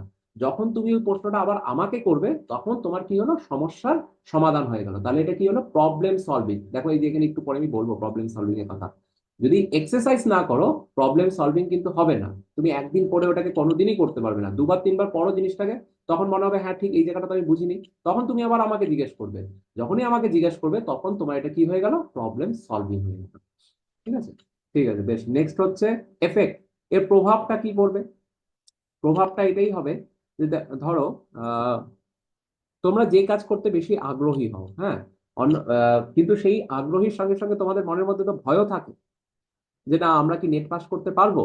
এরকম অনেকের মধ্যেই ভয় থাকে, অনেকে আবার একদম ডেসপারেট যে না আমি পাস করবোই। কিন্তু অনেকের মধ্যে কিন্তু এফেক্ট একটা প্রভাবিত যে আনন্দ সুখ, যে তার মধ্যে কি আসছে। দেখো এফেক্টে লেখা আছে activities associated with the pleasure perform over those that lead pain and punishment, মানে কি পেইন, মানে কি বললাম, এই যে এফেক্ট, এই যে আমরা পড়াশোনা করলাম যদি নেট পাস না করতে পারি তাহলে কি হবে, এই যে দেখো লেখা আছে পেইন। আর পানিশমেন্ট কথাটা না, পানিশমেন্ট কথাটা অন্য বিষয়, কিন্তু তোমাদের মধ্যে একটা কি হবে, পেইন, ভয় বা একটা কষ্টের সৃষ্টি হবে। তো এই এফেক্টটাও কিন্তু একটা লার্নারের মধ্যেই কিন্তু থাকে, কি বৈশিষ্ট্য থাকে, তো অনেক লার্নারের মধ্যেই এই বৈশিষ্ট্যটা আছে। এটা কিন্তু মনে রাখবে যে এই প্রশ্নটা এইভাবে একবার এসেছিল যে পেন এন্ড পানিশমেন্ট কি লার্নারের বৈশিষ্ট্যের মধ্যে আছে, তখন হয়তো আমরা ভাববো যে না নেই, না রয়েছে। লার্নারের মধ্যে শুধু শেখা এক্সারসাইজ নয়, অনেকে সেটা কিন্তু মানে প্রপারলি সেটা কি করতে পারবে সবসময়, যে না সবসময় কিন্তু সেটা মানে ভালো ফল নাও হতে পারে, তখন কিন্তু তার মধ্যে কিন্তু পেইন কিন্তু হবে। ঠিক আছে, এবং সে নিজেকে নিজে ভাববে যে না আমি এটা করতে পারলাম না, আমার কিছু একটা পানিশমেন্ট হোক, তখন এই জন্য এই ওয়ার্ডটা লেখা আছে পানিশমেন্টের কথা। হ্যাঁ, এফেক্ট কি সেটাও কিন্তু আমাদের জানা জরুরি তাহলে। নেক্সট কি, অ্যাটিটিউড অ্যান্ড হ্যাবিট, অর্থাৎ মনোভাব আর অভ্যাস। মানে শিক্ষার্থীকে মাস্ট বি পজিটিভ এনকারেজিং, কখনো নেতিবাচক ভাবলে হবে না। যে যে আমি বললাম না কিছুক্ষণ যে কিছু জন আছে যারা ভাববে যে না আমার দ্বারা হবে না, তো এই নেতিবাচক না, must be positive and encouraging, মানে সবসময় তাকে ভাবতে হবে ইতিবাচক মনোভাব। হ্যাঁ, ইতিবাচক, কোনো নেতিবাচক এখানে মানে নেগেটিভ কোনো কিছু বিষয়ই থাকবে না। না হলে পরে কিন্তু এই যে পেইন বিষয়টা, এফেক্ট, পানিশমেন্ট, পেইন, এই বিষয়গুলো চলে আসবে। আর এটা কিন্তু থাকবেই, আবারও বলছি, 1% হলেও কিছুটা থাকবে লার্নিং এর।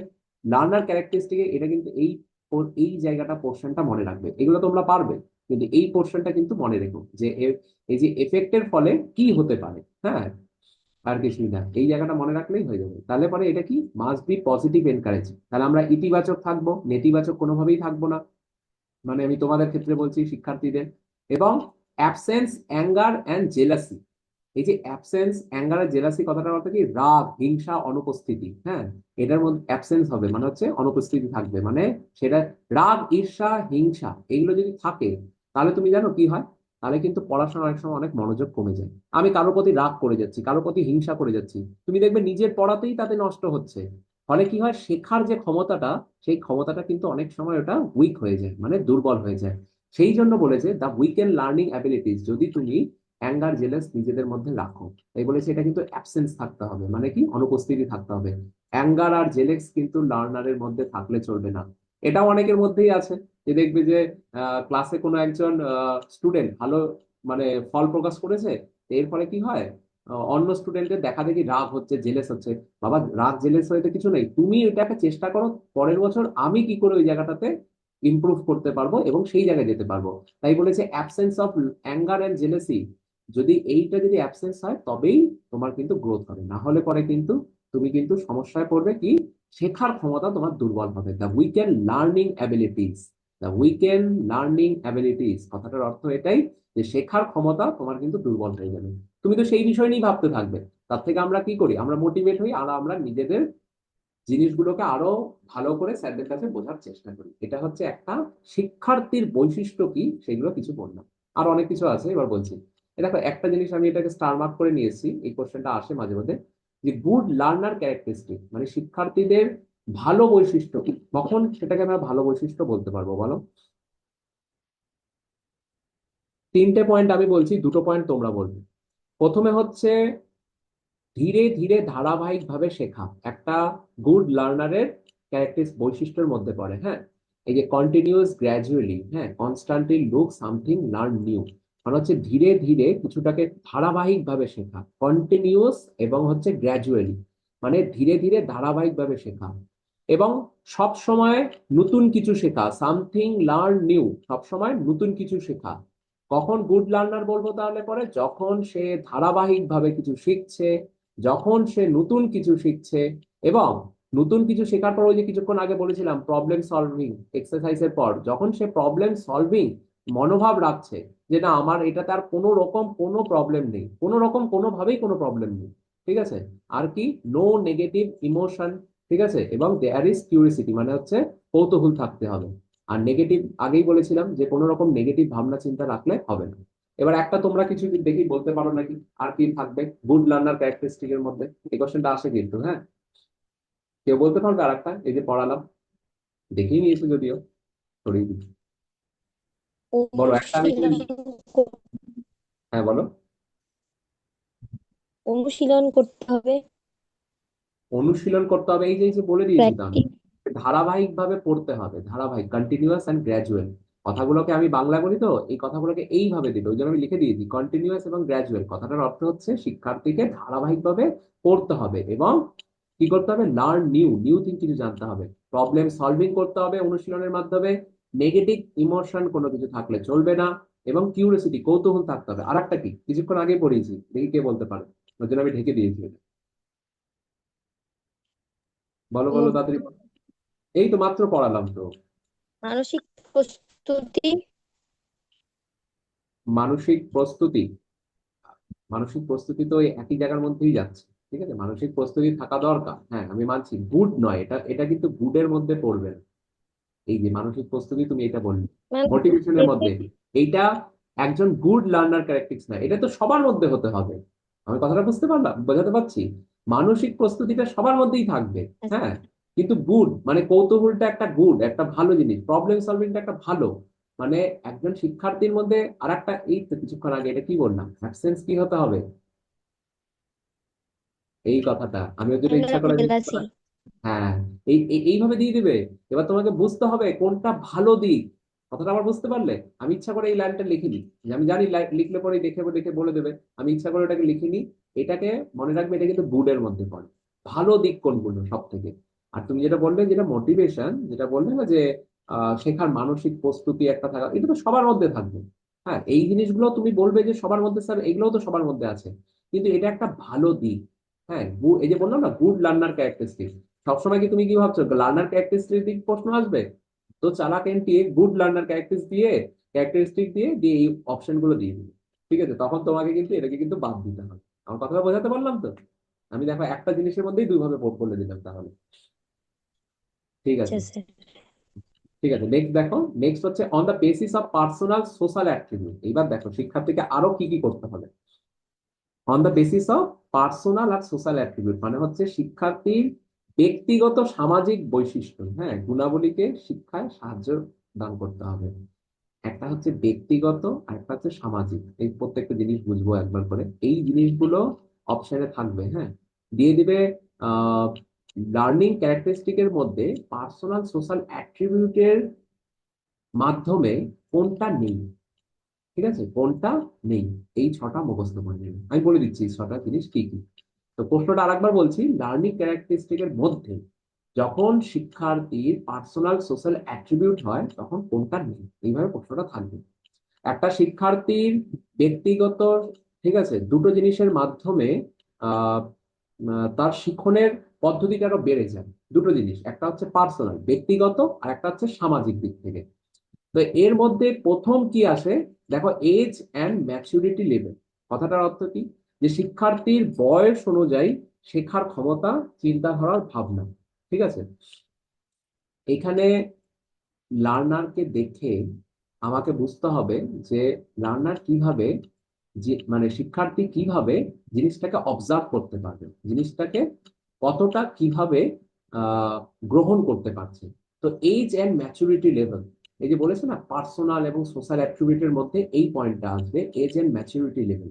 এজ অ্যান্ড ম্যাচুরিটি লেভেলের মধ্যে আমরা এটাই দেখবো, শিক্ষার্থীর বড় বয়স অনুযায়ী তাদের শেখার ক্ষমতা আর চিন্তাধারাটা কতটা।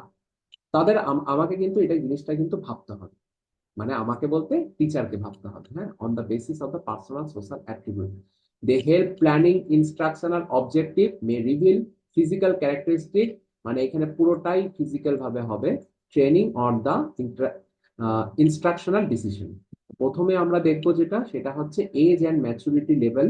তার ধরো ক্লাস ওয়ানের বাচ্চা আর ক্লাস টেনের বাচ্চাকে তো একভাবে পড়ানো হয় না, দুজনকে দুভাবে পড়ানো হয়। সেক্ষেত্রে আমরা দেখব তাদের এজ অ্যান্ড ম্যাচুরিটি লেভেলটা কি ধরনের কি আছে। একটা জিনিস মনে রাখবে, মানসিক পরিপক্কতা যত বেশি, সিদ্ধান্ত নেওয়ার ক্ষমতাও তত বেশি। তাই তোমাদেরকে আমি যেভাবে পড়াবো, আমি কিন্তু নিচু ক্লাসের ব্যক্তি মানে ছেলে মেয়েদেরকে সেইভাবে কিন্তু পড়াবো না। তাই আবারও বলছি, মানসিক পরিপক্কতা যত বেশি, সিদ্ধান্ত নেওয়ার দায়িত্বও তত বেশি। এবার এর সঙ্গে কিন্তু ওই যে আমি আগেও বলেছিলাম, লার্নিং এর কোনো গুরুত্ব নেই, মানে শেখার জায়গাটা সেটা কিছু না। হ্যাঁ, মানসিক দিক থেকে শিখবো না আমি, কিন্তু মানসিক পরিপক্কতা যত বেশি, সেই হিসাবে আমি কতটা, তুমি কতটা দায়িত্ব গ্রহণ করতে পারবে সেই জায়গাটা বলছি।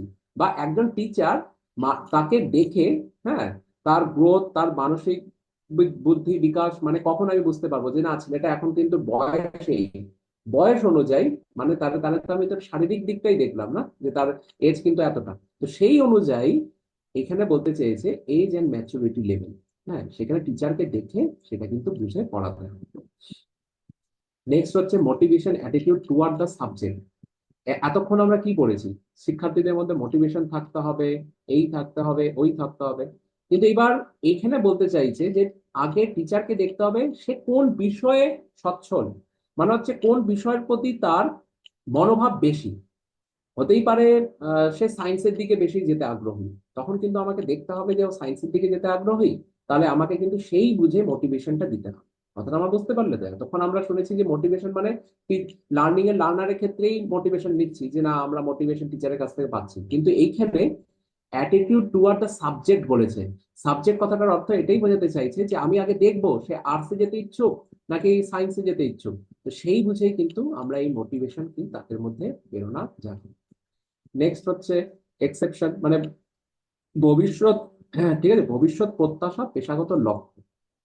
তাদের কি থাকবে, এটাও কিন্তু আমাকেই দেখতে হবে। যে তোমাদের শিক্ষার্থীদের ধরো ভবিষ্যৎ স্বপ্ন বা পেশাগত লক্ষ্য, তার শেখার আগ্রহকে কিভাবে প্রবাহিত করা যায়, সেটাকে কিন্তু আমাকেই দেখতে হবে, মানে শিক্ষককেই দেখতে হবে। হ্যাঁ, এর জন্য বলেছে এক্সেপশন ভোকেশনাল অ্যাসপিরেশন, মানে হচ্ছে শিক্ষার্থীর ভবিষ্যৎ স্বপ্ন এবং পেশাগত লক্ষ্য অনুযায়ী শেখার আগ্রহকে শিক্ষককে এগিয়ে নিয়ে যেতে হবে।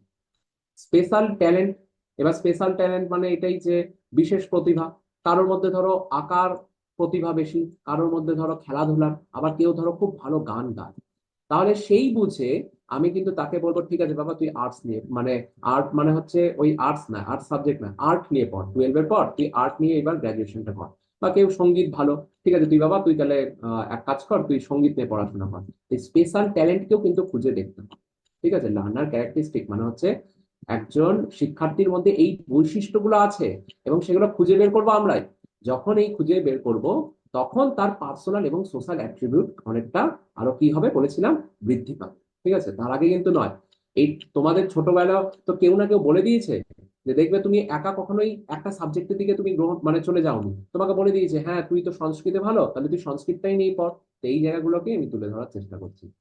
এবার দেখো মেকানিক্যাল ডেক্সটারিটি। হ্যাঁ, মেকানিক্যাল ডেক্সটারিটি মানে কি, কেউ আবার এতক্ষণ কি বললাম, কেউ এই আমাদের গানে ভালো, কেউ আমাদের আহ ছবি আঁকাতে ভালো।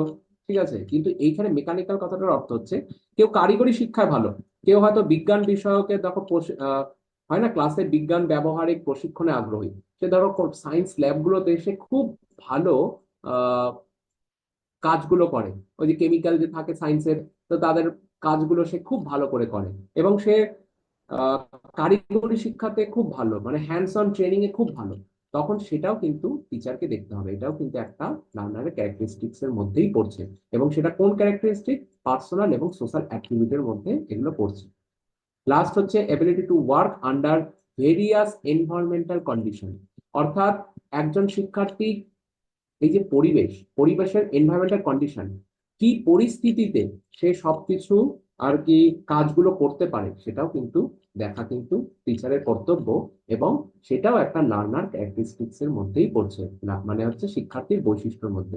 যে ধরো আমি এই পরিবেশের বৈশিষ্ট্যর কথার মধ্যে বলতে চাইছি, ধরো ক্লাসরুমে দেখা যাচ্ছে এক সময় খুব বেশি সাউন্ড হচ্ছে, সেই সময় সে কিভাবে জ্ঞানটাকে নিতে পারছে। আবার অনেক সময় দেখতে পাচ্ছি ক্লাসরুমে আজকে পড়ানো হচ্ছে না, তাদেরকে বাইরে নিয়ে গিয়ে, অনেক সময় হয়তো তোমাদের স্কুলে হয়েছে বাইরে নিয়ে গিয়ে পড়ানো হচ্ছে। তো অনেক সময় আমরা দেখবো বাইরে নিয়ে গিয়ে যদি আমরা ক্লাসরুমটা করাই, তাহলে দেখবে অনেকে অনেক শিক্ষার্থীরা কি করবে, এদিকে ওদিকে তাকাচ্ছে। সেই সময় কোন লার্নার কিভাবে শিখছে, সেটাও কিন্তু একটা এনভায়রনমেন্টাল কন্ডিশনের মধ্যে পড়ছে। ঠিক আছে, আমার কথাটা বুঝতে পারলে? মানে ক্লাসরুমে শোরগোলের মধ্যেও কিভাবে সে পড়ছে, এবং ক্লাসরুমের বাইরে গিয়েও অনেকে দেখবে ক্লাসরুমের বাইরে, আমি তো দেখেছি ছোটবেলায় আমরা যখন বাইরের টিচাররা বলতো চল আজকে তোদেরকে মাঠে নিয়ে গিয়ে পড়াবো, তখন দেখতাম অনেক স্টুডেন্টরা কিন্তু এদিক ওদিক তাকাচ্ছে, বাইরে এদিক ওদিক দেখছে, কিন্তু ওর মধ্যেও অনেকে কিন্তু পড়ে নিচ্ছে। তো এনভায়রনমেন্টাল কন্ডিশনের মধ্যেও কে কিভাবে ability to work under various environmental condition. দেখো অ্যাবিলিটি মানে আমার কতটা অ্যাবিলিটি, আমি প্রত্যেকটা পরিস্থিতিতেই আমি সেই বিষয়গুলোকে বুঝে নিতে পারছি। ঠিক আছে, এই লাইনগুলোকে মনে রাখবে আর বাংলাগুলোকে বারবার শুনবে, তাহলে পরে আশা করি আর কোনো রকম অসুবিধা হবে না। তো এই এই হ্যাঁ বলো, কোনো জায়গায় বলো। মেকানিক্যাল ডেক্সটারিটা এটা হ্যাঁ হ্যাঁ হ্যাঁ, কোন জায়গাটা বলো বলো। ই নাম্বারটা, মেকানিক্যাল ডেক্সটারিটিটা। হ্যাঁ হ্যাঁ, ডেক্সটারিটি, মেকানিক্যাল ডেক্সটারিটি হচ্ছে কারিগরি শিক্ষা। এই যে বললাম না স্পেশাল ট্যালেন্ট। হুম, এইবার স্পেশাল ট্যালেন্টের মধ্যে আমরা কি কি দেখতে পেলাম একটু আগে বলো, তাড়াতাড়ি গান, বলো বলো বলো। মুখস্থ করে দিচ্ছি, আমি কারুকার্য, এখনই মুখস্থ করে দিচ্ছি। স্পেশাল ট্যালেন্টের মধ্যে আমি কি কি বললাম? স্পেশাল ট্যালেন্টের মধ্যে আঁকা থাকতে পারে, ঠিক আছে, গান। সে আঁকছে, গান করছে ভালো, হ্যাঁ। কিন্তু মেকানিক্যাল মানে হচ্ছে যে hands on training, hands on training হচ্ছে কারিগরি শিক্ষা। কারিগরি শিক্ষা দেখো আমি তোমাকে বলছি, আহ, তোমরা যখন স্কুলে পড়ো, কিছু স্টুডেন্টকে দেখেছো, সে খুব ভালো কোনো কিছু বানাতে পারতো। এবার কি বানাতে পারতো, সে সায়েন্স ল্যাবে গিয়ে খুব ভালো টেস্টামেন্ট গুলো থাকে, সেগুলোর মধ্যে দেখবে স্যার আমি আজকে খুব ভালো, আমি তো দেখেছি যে আমার অনেক বন্ধুরা ছিল সায়েন্স ল্যাবে গিয়ে খুব ভালো আর কি ফর্মুলা গুলো ইউজ করে একটা ভালো কিছু বানিয়ে নিয়ে এসছে। তো হ্যান্ডস অন ট্রেনিং মানে কারিগরি শিক্ষার ক্ষেত্রে কে ভালো, দেখো সঙ্গীতের ক্ষেত্রে কারিগরি শিক্ষা, হ্যান্ডস অন ট্রেনিং কথাটার মানে হচ্ছে যে মেকানিক্যাল। মেকানিক্যাল মানে হচ্ছে সে কোনো কিছু একটা কি বলবো, আহ, উম, কোনো কিছু একটা ধরো আর্ট করছে, এটাও মেকানিক্যালের মধ্যে আসবে না। মেকানিক্যাল মানে হচ্ছে কোনো কিছুর মাধ্যমে কোনো কিছু শেখা, মানে কোনো কিছুর মাধ্যমে, মানে ওই যে বললাম তোমাকে যে ক্লাসরুমের মধ্যে যখন সায়েন্সের, বিশেষ করে সায়েন্সের ক্ষেত্রে আমরা দেখি যে যাও ক্লাসরুমে গিয়ে আজকে এই ফর্মুলাটা ইউজ করে এই ফর্মুলাটা আমাকে একটু বানিয়ে দেখাও তো, CO2 আর O2 মিলিয়ে একটা কোনো একটা গ্যাস বানিয়ে এনে দেখিয়ে দিও। তো এই ক্ষেত্রে কিন্তু মেকানিক্যাল ডেক্সটারিটি ব্যাপারটা থাকবে। মনে রাখতে হবে যে শুধু আমরা সঙ্গীত বা মানে আর্টের ক্ষেত্রের মধ্যে দিয়েই যাব না। এখানে অনেক আছে মানে স্টুডেন্টরা যারা কারিগরি হ্যান্ডস অন ট্রেনিংও খুব ভালো। তো সেই ক্ষেত্রেও টিচারকে কিন্তু গুরুত্ব দিয়ে দেখতে হবে। আবার দেখবে অনেক সময় আমরা দেখেছি আমাদের স্কুলের সময় যে শুধু সায়েন্সের ক্ষেত্রেই তারা গিয়ে শুধু এই যে এক্সপেরিমেন্ট গুলো করছে সেটা না। অনেকে আবার খুব ভালো ধরো কোনো কিছু বানাতে দিয়েছে স্যার, যে যা তো একটা তুই এই জিনিসটা ভালো করে বানিয়ে নিয়ে আমাকে দেখাবি, মানে সেটা কিন্তু হাতের দ্বারা, হাতের কাজ, হ্যাঁ হাতের কাজ। মনে আছে তোমাদের আহ একটা ক্লাস হতো না, ওই কি বলে ওটাকে, ওয়ার্ক এডুকেশন, ফিজিক্যাল এডুকেশন, মনে আছে ওয়ার্ক এডুকেশনের ক্লাসটা? তো এই ওয়ার্ক এডুকেশন তোরা একটা ভালো কাজ করে এনে আমাকে হাতে নিয়ে করে এনে দেখাবি তো। সেই কারিগরি শিক্ষার কথাটাই কিন্তু এখানে বলতে চেয়ে বোঝাতে চেয়েছে। ওয়ার্ক এডুকেশন ক্লাস করেছো তো তোমরা ছোটবেলা? হ্যাঁ স্যার। এই ওয়ার্ক এডুকেশন মানে হচ্ছে কারিগরি শিক্ষা। হ্যাঁ, হ্যান্ডস অন ট্রেনিং এর কথাটাই এখানে বোঝাতে চাই না। বুঝেছো তাহলে? হ্যাঁ স্যার। ঠিক আছে, দেখো এবার প্রথমটা তাহলে পরে কি হলো, যে সোশ্যাল পার্সোনাল অ্যাট্রিবিউট। ঠিক আছে, এইবার দেখো এবার শেখার ধরনটা কি করে হবে। প্রথম ধরনটা হচ্ছে সামাজিক এবং ব্যক্তিগত। মানে এগুলো দেখো পুরোপুরি নিজের উপর, ঠিক আছে, পুরোপুরি নিজের মাধ্যমে একজন শিক্ষার্থীকে কি করে আমি শেখাচ্ছি। এবার দ্বিতীয় কথাটা হচ্ছে লার্নিং স্টাইল। কথাটার অর্থ হচ্ছে যে শেখার ধরন অনুযায়ী শিক্ষার্থীর বৈশিষ্ট্য, শেখার ধরন কিভাবে, লার্নিং স্টাইল। এবার লার্নিং স্টাইলটা দেখো ভিজুয়াল। ভিজুয়াল কথাটার অর্থ কি, মানে আমি ক্লাসে গিয়ে তোমাদেরকে পিকচার, ডায়াগ্রাম, ডেমনস্ট্রেশন এর মাধ্যমে শেখাতে পারি। অডিটরি মানে হচ্ছে ওয়ার্ড সাউন্ডের মাধ্যমে তোমাদেরকে শোনাতে পারি। তোমাদের কাছে একটা গিয়ে আমি কথা শুনিয়ে দিলাম, হ্যাঁ একটা মানে ধরো প্লে করলাম একটা কথা, দিয়ে বললাম বলতো দেখি, বলো তো দেখি এটা কার কার সাউন্ড, বা তোমাদেরকে বললাম এই কথাটার মধ্যে কি বোঝাতে চেয়েছে, এইভাবে বলতে বোঝাতে বললাম। তারপরে ইনটুইটিভ মানে হচ্ছে হঠাৎ ধরো ইনসাইট, আর হচ্ছে হানজেস মানে হচ্ছে যে হঠাৎ একটা ধারণা, হ্যাঁ হঠাৎ ধারণা দেওয়া। যে তোমাদের মধ্যে একটা হঠাৎ আমি পড়ালাম, পড়ানোর পরে আমি একটা বললাম যে একটা কিছু হঠাৎ একটা আমি তোমাদের মধ্যে একটা ক্রিয়েট করলাম যে এই বিষয়টা তো তোমরা আজকে বুঝে গিয়েছো, তাহলে বলো তো তাহলে এই ধারণাটা কি। ঠিক আছে, ইনসাইট লার্নিং এটাকে বলে। যে আজকে তোমাদেরকে আমি লার্নিং নিয়ে পড়াচ্ছি, পড়ানোর পর হঠাৎ করে আমি শেষে গিয়ে তোমাকে বললাম, আচ্ছা তুমি তো লার্নিং বুঝে গিয়েছো, বলো তো তাহলে লার্নিং স্টাইলে ভিজুয়ালটাকে আমরা কিভাবে ব্যাখ্যা করতে পারি। তখন তোমাকে বলতে হবে স্যার পিকচার, ডায়াগ্রাম, ডেমনস্ট্রেশনের মাধ্যমে কিন্তু আমরা ভিজুয়াল লার্নিংটাকে আমরা কি করতে পারি, না আমরা আলোচনা এবং পরিপ্রেক্ষিতে এটা বলতে পারি। তো তো এইটাই হচ্ছে ইনটিউটিভ মানে হচ্ছে ইনসাইট লার্নিং। ইনসাইট লার্নিং মানে হঠাৎ ধারণা। একটা হঠাৎ ধারণা আমি ক্রিয়েট করলাম যে বলো তো এটা, যদি তুমি না বলতে পারো তখন আমাকে আবার একটু কিছু ধারণা দিতে হবে। যে হঠাৎ কোনো কিছু ক্লাসরুমের মধ্যে তৈরি করা। দেখো এগুলো কিন্তু প্রত্যেকটাই লার্নিং স্টাইলের মধ্যে পড়ে। হ্যাঁ, লার্নিং স্টাইল মনে রাখবে, লার্নিং স্টাইল যদি আসে প্রশ্নতে, তাহলে ভিজুয়াল, অডিওটরি, তারপরে ইন্টিটিউটিভ, তারপর হচ্ছে রিফ্লেক্টরি, এগুলো কিন্তু এই ওয়ার্ড গুলোকে একটু মনে রাখবো। হ্যাঁ, বাকিগুলো এগুলো মনে না রাখলেও চলবে, কিন্তু এই ওয়ার্ড গুলোকে দয়া করে মনে রাখবে। ঠিক আছে, নেক্সট কি, নেক্সট হচ্ছে রিফ্লেক্টিভলি। রিফ্লেক্টিভলি মানে হচ্ছে নিজের মধ্যে চিন্তা, আত্মবিশ্লেষণের মাধ্যম রাখা। ঠিক আছে, আমি তো ক্লাসের মধ্যে পড়িয়ে দিলাম, এবার নিজের মধ্যে কিছু একটা চিন্তা, আত্মবিশ্লেষণ তোমাদের কিন্তু এবার আনতে হবে। এই যে কিছুক্ষণ আগে তোমার মধ্যে চিন্তা এসেছে বলেই তুমি আমাকে কোশ্চেনটা করলে স্যার মেকানিক্যালিটা কি। ঠিক আছে, যখন তোমার মধ্যে নিজের কোনো চিন্তাধারা আসবে, ইন্ট্রোস্পেকশন আসবে, তখনই কিন্তু সেই জায়গাটা মানে লার্নিং স্টাইলের মধ্যে সেটা একটা গুরুত্বপূর্ণ জায়গায় গিয়ে দাঁড়াবে। লার্নিং স্টাইল আমি শুধু পড়িয়ে গেলাম তাহলে তো হবে না, এই যে ভিজুয়ালের মাধ্যমে, এগুলো পিকচার ডায়াগ্রামের মাধ্যমে পড়ালাম, ওয়ার্ড সাউন্ডের মাধ্যমে, বললাম যে একটা লোকের সাউন্ড শোনালাম, বললাম বলো তো দেখি এটা কার সাউন্ড, বা একটা বাঘের সাউন্ড শুনিয়ে বাচ্চাদের বললাম বলো তো এটা কার সাউন্ড। ইনসাইট কি করলাম, যে বললাম যে হঠাৎ তোমাদেরকে কোনো কিছু একটা কোশ্চেন জিজ্ঞেস করে ধারণা দেওয়ার চেষ্টা করলাম। এবং রিফ্লেক্টিভলি মানে হচ্ছে নিজের মধ্যে চিন্তার আত্মবিশ্লেষণ শেখানোর চেষ্টা করলাম। নিজের মধ্যে, তোমার নিজের মধ্যে কতটা তুমি কি শিখতে পারছো। যদি না শিখতে পারো, বারবার তোমাকে বললাম যে ইন্ট্রোস্পেকশন, যে বারবার বলছি যে এই চিন্তাটা জাগাও মনের মধ্যে, এই কোশ্চেনটা নিজের মধ্যে আনো। এই জায়গাটাও কিন্তু একজন শিক্ষকের কাজ শিক্ষার্থীর মধ্যে আনা।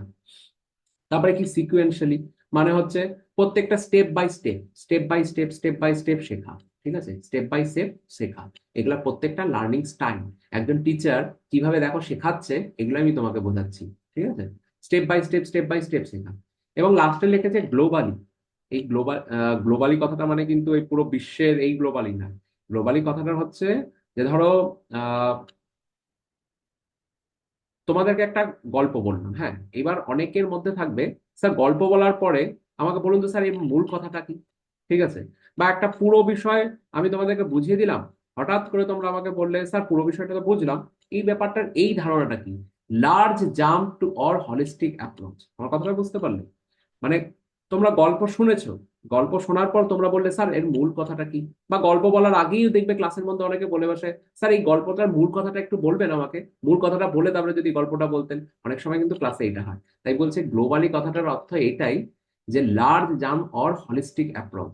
লার্জ জাম হলিস্টিক অ্যাপ্রোচ কথাটার মানেই হচ্ছে যে ধরো একটা ছোট জিনিস মূল কথা থেকে আমি ডাইরেক্ট লার্জ জাম একটা গল্পতে চলে গেলাম। ঠিক আছে, লার্জ জাম। বা তোমাদেরকে গল্প বলছি, পুরো একটা গল্প শেষে তোমরা আমাকে জিজ্ঞেস করলে যে স্যার এর মূল কথাটা যদি, মূল বিষয়বস্তুটা একটু যদি আরেকবার ভালো করে বুঝিয়ে দিতেন, তাহলে গল্পটা বুঝতে আমাদের আরেকবার সুবিধা হতো। তো গ্লোবালি এই বিষয়টাও কিন্তু স্যারদেরকে কিন্তু ধ্যান রাখতে হবে। ঠিক আছে, বলো এই জায়গাটা বুঝতে পেরেছো তো? এগুলা কি লার্নিং স্টাইল। ঠিক আছে, ভিজুয়াল, এই মনে রাখবে এই লাইনগুলো কিন্তু। এই তিনটে জিনিস, গ্লোবালি মানে কিন্তু পুরো বিশ্বের ওই গ্লোবালি কথাটা বলতে চাইনি। এখানে বুঝিয়েছি, আর একবার বলে দিচ্ছি, যে গল্প বলছি, বলার। হ্যাঁ বলো, কিছু বলছিলে? হ্যাঁ বলছি, গ্লোবালিটা কি ওই কোনো বিষয়ের সার সংক্ষেপ হতে পারে? হ্যাঁ, সারসংক্ষেপ কখন হতে পারে আমি বললাম, যে ক্লাসে ধরো কিছু স্টুডেন্ট থাকবে কি, যে স্যার আমি আমি আজকে ধরো তোমাদেরকে একটা গল্প পড়াবো, যে ক্লাসে গিয়ে বললাম, স্যার তার মধ্যে থেকে একজন স্টুডেন্ট উঠে কি বলবে, স্যার গল্প বলার আগে আমাকে একটু সারসংক্ষেপটা বলে দেবেন। হ্যাঁ, মূল কথা মানে সারসংক্ষেপই, তুমি একদমই ঠিক বলেছো, স্যার আমাকে একটু বলে দেবে। সেটা অনেকের ক্ষেত্রে কি লার্জ জাম্প করছে, ডাইরেক্ট গল্প শোনার আগে একবার একবার মূল কথাটা শুনে নেবে। আবার অনেকে কি করছে, স্যার গল্পটা তো পুরো বুঝতে পারলাম, যদি শর্টে একটু বলে দেন। কথাটা বুঝতে পারলে? হ্যাঁ স্যার। এটা কিন্তু সবার মধ্যে কিন্তু এক এক রকম আলাদা আলাদা থাকবে। তোমার মধ্যে যেটা আসবে সেটা অন্যের মধ্যে থাকবে না কিন্তু, হ্যাঁ। যে স্যার মূল কথাটা স্যার একবার যদি প্রথমেই আমাদেরকে একটু বলে দেন তাহলে বুঝতে সুবিধা হয়। এবার অনেকে থাকবে প্রথমে বলবে না, সে আবার কি করবে, সে না বলবে যে না স্যার পুরো গল্পটা বুঝলাম, কিন্তু যদি মূল কথাটা একটু সারসংক্ষেপটা যদি একটু লাস্টে বলে দেন তাহলে ভালো হয়। তাই বলেছে লার্জ জাম অর হলিস্টিক অ্যাপ্রোচ, কে কিভাবে অ্যাপ্রোচ নিচ্ছে স্টুডেন্টরা, সেটাও কিন্তু একটা লার্নিং স্টাইলের মধ্যেই পড়ছে। ঠিক আছে, আমি বললাম, এইবার তার মধ্যে লার্নিং স্টাইলের মধ্যে কিভাবে তোমরা অ্যাপ্রোচ করছো সেটাই দেখার বিষয়। ঠিক আছে, এবার তাহলে এটা বুঝতে অসুবিধা নেই, এগুলো কিন্তু লার্নিং স্টাইল, আবারও বলে দিচ্ছি। এবার লাস্ট দেখো, এটা হচ্ছে লিসনিং স্কিল। হ্যাঁ, এই যে লিসনিং স্কিল, লিসনিং স্কিলের মধ্যে কি পড়ছে, অ্যাক্টিভ লিসনিং। এইগুলো খুব ইম্পর্টেন্ট নেই। ঠিক আছে, ইম্পর্টেন্ট হচ্ছে এই উপর থেকে এই জায়গাটা অব্দি, এই ভিজুয়াল, এই গ্লোবালি পর্যন্ত খুব ইম্পর্টেন্ট। হ্যাঁ, এগুলো আমি বলে দিচ্ছি, লেস ইম্পর্টেন্ট কিন্তু একটু জেনে রাখি, কিছুই না। যদি বাই চান্স দিয়ে দেয় যে লার্নিং ক্যারেক্টারিস্টিক এর লিসনিং স্কিলের মধ্যে কি কি পড়ে, তাহলে অ্যাক্টিভ লিসনিং বলতে হবে না, অ্যাক্টিভ লিসনিং মানে কি। নেক্সট হচ্ছে এমপ্যাথেটিক লিসনিং। এমপ্যাথেটিক লিসনিং কথা, আচ্ছা প্রথম থেকে একবার বলি। অ্যাক্টিভ লিসনিং কি, সক্রিয়ভাবে শোনা। আর এমপ্যাথেটিক লিসনিং মি সহানুভূতিশীল ভাবে শোনা। মাথাটার মাথায় কি, ধরো আহ এই যে এমপ্যাথেটিক মানে হচ্ছে ধরো ক্লাসের মধ্যে কারোর কোনো কিছু প্রবলেম হয়েছে, সেটাকে মন দিয়ে শোনা। ঠিক আছে, কারো কোনো কিছু প্রবলেম হয়েছে সব সময়।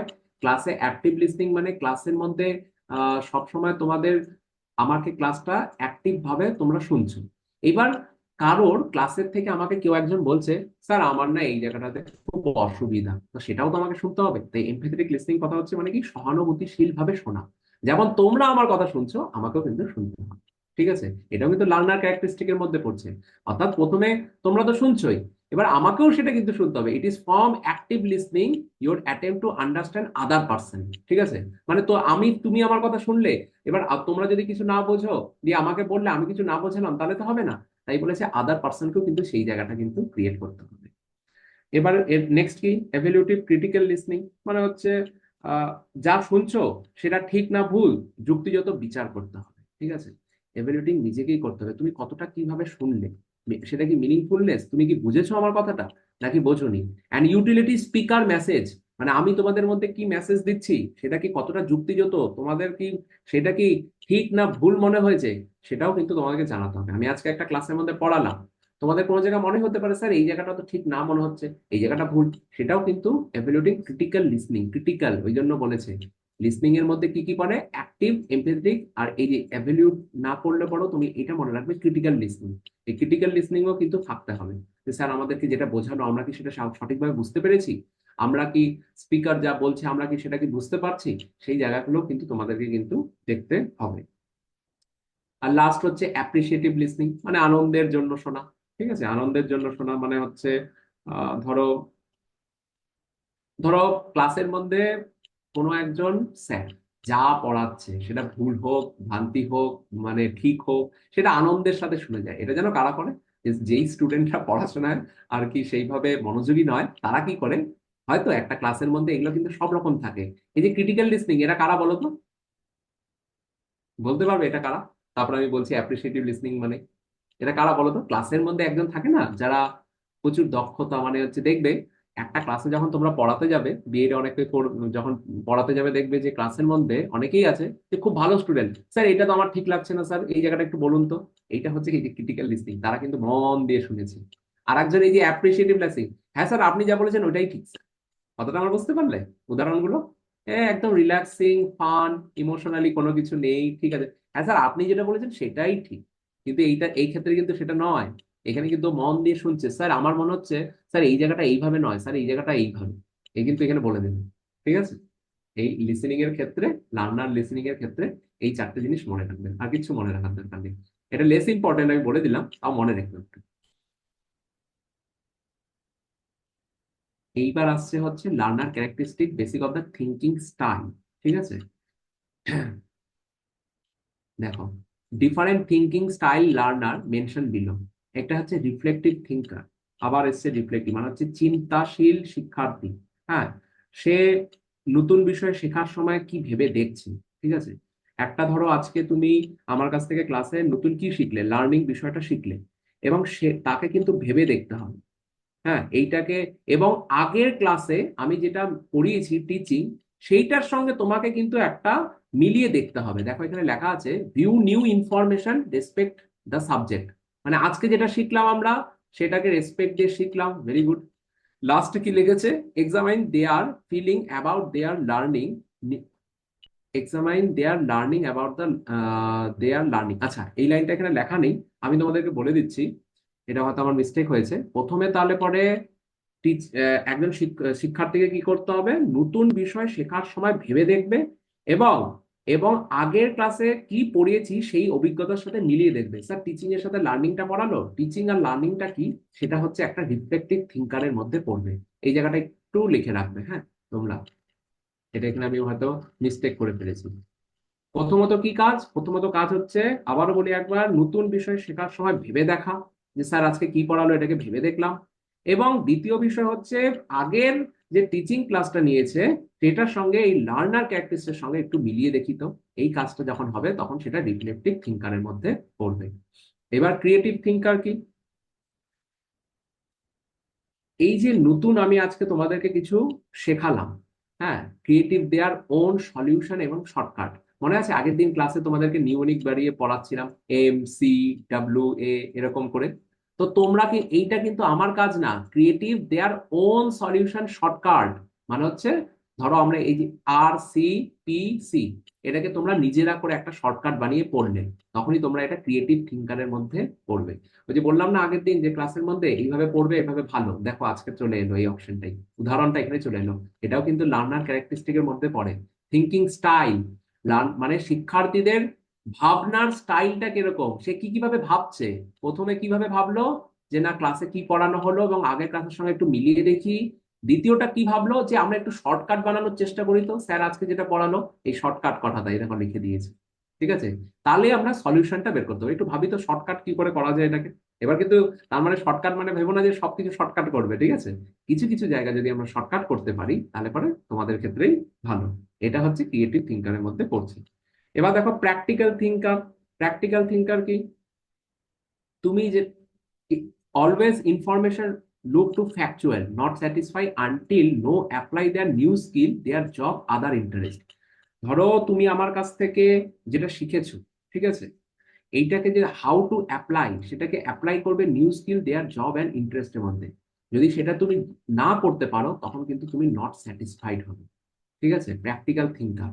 আমি আজকে যেটা পড়ালাম সেটা পড়লে, এবং সেটা যদি তুমি সেটাকে পরবর্তীকালে কি বলেছিলাম যে তুমি যদি নেট পাস করতে পারো তো খুব ভালো, যদি না করতে পারো তখন কিন্তু তুমি শুধু এটা কি হয়ে যাবে, নট স্যাটিসফাইড। তাই বলছে প্র্যাকটিক্যাল থিঙ্কার যারা, তারা কি করবে, বারবার সেটাকে রিপিটেশন করবে, পড়বে। ঠিক আছে? না হলে পরে কিন্তু নট স্যাটিসফাইড হয়ে যাবে। ঠিক আছে? এবার দেখো কনসেপচুয়াল থিঙ্কার। এই কনসেপচুয়াল থিঙ্কার কথাটার অর্থ কি? মানে হচ্ছে ধারণা ভিত্তিক শিক্ষার্থী। সে কি করে, যতক্ষণ না পুরো জিনিসটা বুঝবে, ক্লাসের মধ্যে এরকম একজন ব্যক্তি থাকে দেখবে, মানে স্টুডেন্ট, যে যতক্ষণ পুরো জিনিসটা না বুঝবে ও মন দিয়ে শুনে স্যারকে বারবার প্রশ্ন করতেই থাকবে, except new information only after seeing the big picture. ওই যে বললাম না, ও পুরো গল্পটা শুনবে, পুরো গল্পটা শুনে আগে ভাববে যে স্যার যেটা বললো ঠিক আছে তো। Want to know how thing work, not just final outcome. যতক্ষণ ও পুরো পিকচারটা ওর ক্লিয়ার না হবে ততক্ষণ ও কোনো রকম কোনো কিছু ভাবনায় যাবে না। আগে ওকে কনসেপচুয়াল থিঙ্কার মানেই এটা, যে পুরো বিষয়টাকে আগে সে ভাববে, স্যার ক্লাসে কি পড়ালো, ঠিক আছে, পুরো ছবিটা যতক্ষণ ও বুঝবে না ততক্ষণ ও পড়াটাকে গ্রহণই করবে না। বলবে না আমি তো এটা বুঝিনি, আমি পুরো বিষয়। ক্লাসের মধ্যে কি থাকে, একটা স্টুডেন্টকে দেখবে অল্প একটু বুঝে নিয়ে বলবে হ্যাঁ স্যার আমি বুঝে গিয়েছি। আর যে একটা স্টুডেন্ট থাকবে, ও যতক্ষণ পুরোটা না বুঝবে স্যার আমি পুরোটা ক্লাসে কি পড়ালেন আর কি, ততক্ষণ না বলবে না যে স্যার আমি বুঝেছি। এ কি করলো, অল্প বুঝেই বলে দিল স্যার বুঝে গিয়েছি। এ কি করলো, পুরো জিনিসটা না যতক্ষণ বুঝবে সে বলবেই না যে আমি যে বুঝেছি পুরো বিষয়টা। পুরো জিনিসটা বুঝেই তবেই বলবে সে বুঝেছে। তো এটাই বলেছে except new information only after seeing the big picture. মানে হচ্ছে বিগ পিকচার কথাটা হচ্ছে পুরো বিষয়টা বোঝার পরেই সে বলবে যে হ্যাঁ স্যার আমি সম্পূর্ণটা বিষয়টা বুঝেছি। এবং যতক্ষণ না এই বিষয়টা বুঝবে সে ফাইনাল আউটকাম কিছু ফিডব্যাক স্যারকে দেবে না, ততক্ষণ বলতেই থাকবে যে না স্যার আমি তো বুঝিনি। ঠিক আছে? ব্যাপারটা বুঝতে পারলে এই বিষয়গুলো তাহলে পরে বলো, এখান থেকে যদি কিছু না বুঝতে পারো তাড়াতাড়ি বলো, তাড়াতাড়ি। বুঝতে পেরেছো? হ্যাঁ স্যার। আচ্ছা, ফ্যাক্টর এফেক্টিভ টিচিং। আচ্ছা, এফেক্টিভ টিচিং মানে আমরা সবাই জানি তো। হ্যাঁ, কি বলো এফেক্টিভ টিচিং, তাড়াতাড়ি বলো, তাড়াতাড়ি তাড়াতাড়ি, ফটাফট যেটা পড়াতে হবে। হচ্ছে ফলাফল, মানে আমরা কিভাবে শেখাবো। টিচার কিভাবে শেখাচ্ছে সেটা হচ্ছে হুম। Effective teaching. আর ফ্যাক্টর এফেক্টিভ টিচিং কথাটার অর্থ কি? ওই জন্য আমি প্রশ্নটা জিজ্ঞাসা করেছি। ওখানে টিচার কি করে শেখাচ্ছে সেটা এফেক্টিভ কি করে করছে। আর এটা কি ফ্যাক্টর এফেক্টিভ টিচিং, এটাও লার্নিং এর মধ্যেই পড়ে, সেই জন্য এটা আমি আগে ওখানে নিইনি। এটা হচ্ছে শিক্ষা কতটা কার্যকর হবে তা নির্ভর করবে বিভিন্ন কারণ। হ্যাঁ, শিক্ষা কতটা কার্যকর হবে, মানে আমি তো শুধু ওইখানে কি হলো এফেক্টিভ টিচিংটা পড়িয়ে গেল, এবং কতটা কার্যকর হবে সেইটা এইখানে দেখবে তিনটা পদ্ধতিতে। সেই তিনটা পদ্ধতি কি? একটা হচ্ছে টিচার রিলেটেড ফ্যাক্টর, একটা হচ্ছে লার্নার রিলেটেড ফ্যাক্টর, আর একটা হচ্ছে এনভায়রনমেন্ট রিলেটেড ফ্যাক্টর। এই তিনটা বিষয়ের মধ্যেই কিন্তু দেখবে টিচিং। এটা ইম্পর্টেন্ট নেই, এটা আসে না কোনোবার প্রশ্ন, তাও একটু জাস্ট ফটাফট আমি একটু বলে দিই। তাহলে এফেক্টিভ টিচিং কখন হবে আমরা জানি, যখন টিচার ভালো করে পড়াবে এফেক্টিভ টিচিং হলো। কিন্তু এফেক্টিভ টিচিং কখন হলো, যখন শিক্ষাটা কার্যকর হবে। হ্যাঁ, সেটা শিক্ষক দ্বারা হোক, শিক্ষার্থী এবং পরিবেশের পরিস্থিতির উপর, এই তিনটা বিষয়ের উপর যখন শিক্ষাটা কার্যকর হবে। শিক্ষা, এতদিন তো আমরা দেখলাম যে শিক্ষক তো পড়িয়ে দিল, কিন্তু এটা কার্যকর হলো কিনা সেটাও তো দেখতে হবে। এই কার্যকরের জন্য তিনটা পদ্ধতি, আবার সেই একই পদ্ধতি, teacher related factor, learner related factor, আর হচ্ছে এনভায়রনমেন্ট রিলেটেড ফ্যাক্টর। এটা কি বোঝাতে হবে নাকি, নাকি তোমরা পারবে? বলো এটা কি, এগুলো বলবো? এক্সপিরিয়েন্স অফ টিচার একবার করে বলে দিই। মানে টিচার রিলেটেড ফ্যাক্টরের মধ্যে মানে কি, মানে হচ্ছে এটাই এফেক্টিভ টিচিং কি করে একজন টিচার দেবে, মানে এক্সপিরিয়েন্স অফ টিচার। টিচারের মধ্যে এক্সপিরিয়েন্স থাকতে হবে, যে বিষয় আমি পড়াবো আমার যদি এক্সপিরিয়েন্স না থাকে আমি কিন্তু পড়াতে পারবো না। যেহেতু বলেছে টিচিং রিলেটেড ফ্যাক্টর, তাই এক্সপিরিয়েন্স টিচারকে থাকতে হবে। সাবজেক্ট ম্যাটার মানে টিচারকে সেই সাবজেক্ট বিষয়ে সব জ্ঞান থাকতে হবে।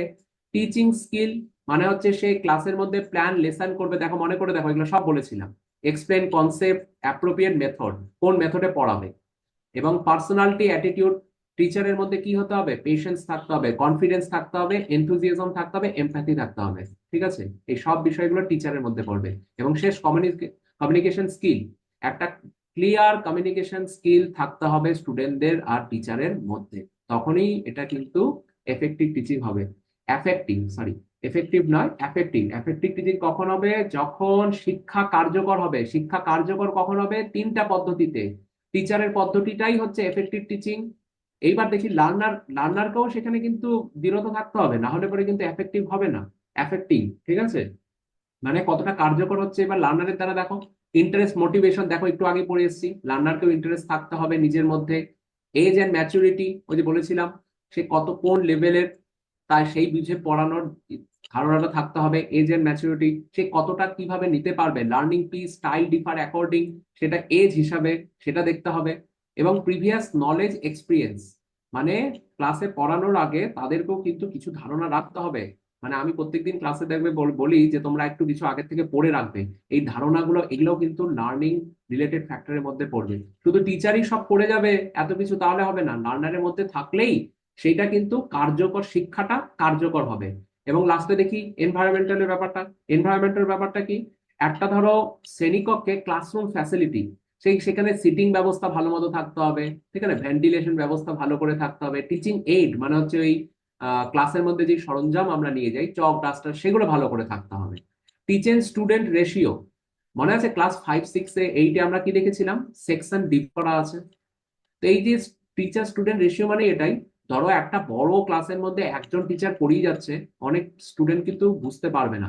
সেই জন্যই ছোটবেলায় আমাদেরকে কি করা হয়, ডিভাইড করা হয়, section A, section B, section C, section D.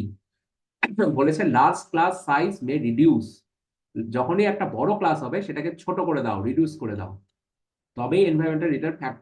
যদি এই বিষয়গুলো, এই পয়েন্টগুলো থাকে, তবেই কি হবে, একবার খাতায় লিখে দাও, শিক্ষা কার্যকর হবে। যদি প্রশ্ন আসে শিক্ষা কিভাবে কার্যকর হয়, তখন এই পয়েন্টটা এখান থেকে আসে না। এটা অনেক অন্য পরীক্ষাও তো আসতে পারে, এটা এগুলো একটু জেনে নাও। লাস্ট হচ্ছে social cultural influence. Social cultural influence কথাটার অর্থ কি, শিক্ষার্থীর পারিবারিক সামাজিক শেখার প্রভাব কতটা। হ্যাঁ, এই যে কমিউনিটি, ফ্যামিলি বলেছিলাম মনে আছে প্রথম ক্লাসেই, যে ফ্যামিলির মধ্যেও শিখতে পারবে, কমিউনিটি থেকেও শিখতে পারবে, মানে একটা পরিবেশের মধ্যে শিখতে পারবে। Cultural background effect learning. তো এই প্রত্যেকটা জিনিস যখন থাকবে, তখনই সেটা এফেক্টিং টিচিং হবে। বলো, এটা এটা নিশ্চয়ই আর বোঝানোর কিছু নেই, এতবার বলেছি, বুঝতে পেরেছো তো নাকি, বলো নাহলে ফটাফট বলি। হ্যাঁ স্যার, বুঝেছি। ঠিক আছে, এই এই জায়গাটা একটু মনে রাখবে, হ্যাঁ। আমি আবার বলে দিচ্ছি, এই লাইনটা একটু এখানটা লিখে রাখো, যে কখন শিক্ষা কার্যকর হবে। তিনটে বিষয়ের উপর শিক্ষা কার্যকর হয়, টিচার রিলেটেড, লার্নার রিলেটেড, আর হচ্ছে এনভায়রনমেন্টাল রিলেটেড। এর মধ্যে থেকে কিন্তু ভিতর থেকে একটা কিছু না কিছু ভরে দিতে পারে। তো তোমরা একটু মনে রাখবে। লাস্ট একটু এই জায়গাটা একটু আজকে দেখে নিই। পরের দিন ভালো জিনিস পড়াবো, সেই পিয়াজের থিওরি, তারপরে হচ্ছে প্যাভলভ, স্কিনার, ওইগুলো একটু মন দিয়ে বুঝবে। এরপর আর টিচিং লার্নিং আর কিছু আসবে না। যদি না বোঝো, আমি বললাম পরের দিন আবার ক্লাসে আমাকে বলো একবার। দেখো, ডিফারেন্ট অ্যাপ্রোচেস এডুকেশন, এই কথাটার মানে কি। আচ্ছা, শিক্ষার ক্ষেত্রে কেন, কিভাবে, কি, কেন, কিভাবে, কি, তিনটে প্রশ্ন আসে। কেন প্রশ্ন করে কখন, দর্শনের মধ্যে, মানে এই যে দেখো লিখে দিয়েছি আমি, দেখো এগুলো প্রশ্ন আসে না, হ্যাঁ, আমি আবারও বলে দিচ্ছি, এই প্রশ্নগুলো আসবে না, একটু জেনে রাখো, বেশ মজা, ইন্টারেস্টিং, পরবর্তীকালে তুমি যখন পড়াবে ভালো লাগবে। কেন প্রশ্নের উত্তর দেয়া হচ্ছে, কে বললাম, ফিলসফি মানে হচ্ছে দর্শন। এডুকেশন, শিক্ষার ক্ষেত্রে শিক্ষা তিনটা প্রশ্নের ভিত্তিতে নির্ধারিত হয়। মনে রাখুন, শিক্ষা যখন আমরা গ্রহণ করব, তিনটা প্রশ্নের ভিত্তিতে নির্ধারিত হয়, একটা কেন, একটা কিভাবে, একটা কি। শিক্ষা কেন নিচ্ছি, কিভাবে নিচ্ছি, কি, মানে কি কারণে নিচ্ছি। তো প্রথমটা হচ্ছে কেন। এই কেন প্রশ্নের উত্তর দেওয়া হচ্ছে দর্শন, অর্থাৎ শিক্ষার উদ্দেশ্য নির্ধারণ করে হচ্ছে দর্শন। দ্বিতীয় হচ্ছে কিভাবে, হাউ। এই প্রশ্নটার কে উত্তর দেয়, সাইকোলজি মানে হচ্ছে মনোবিজ্ঞান, অর্থাৎ শেখার পদ্ধতি ঠিক করে মনোবিজ্ঞান, কিভাবে শিখবো, এই শেখার পদ্ধতি, মানে শেখার পদ্ধতিটাকে বলতে পারো সেই ঠিক করে দেয়। মানে হচ্ছে মনোবিজ্ঞান কিভাবে তাকে প্রশ্ন করা হয় যখন, তখন মনোবিজ্ঞানী সেই বিষয়টাকে ঠিক করে দেয়। এবং লাস্ট হচ্ছে হোয়াট। হোয়াট মানে হচ্ছে কি। কি মানে হচ্ছে এই কি প্রশ্নটার উত্তর কে দেবে, সামাজিক চাহিদা প্রশ্নটার উত্তর দেবে। What decided by the social needs, সামাজিক চাহিদা এই বিষয়টার উত্তর দেবে। এখানে কি, যে কি শেখানো হবে তা নির্ধারণ করবে।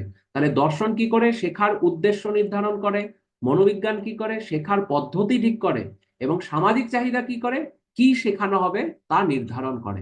এটা একটু পরে আবার একবার শুনে তোমরা কিন্তু এটা লিখে রেখে দেবে, পরবর্তীকালে খুব ইন্টারেস্টিং। এটা কোনো বই, এই এই লাইনটা পুরো জায়গাটা বইয়ে পেয়ে যাবে, কিন্তু এইটা কোথাও পাবে না।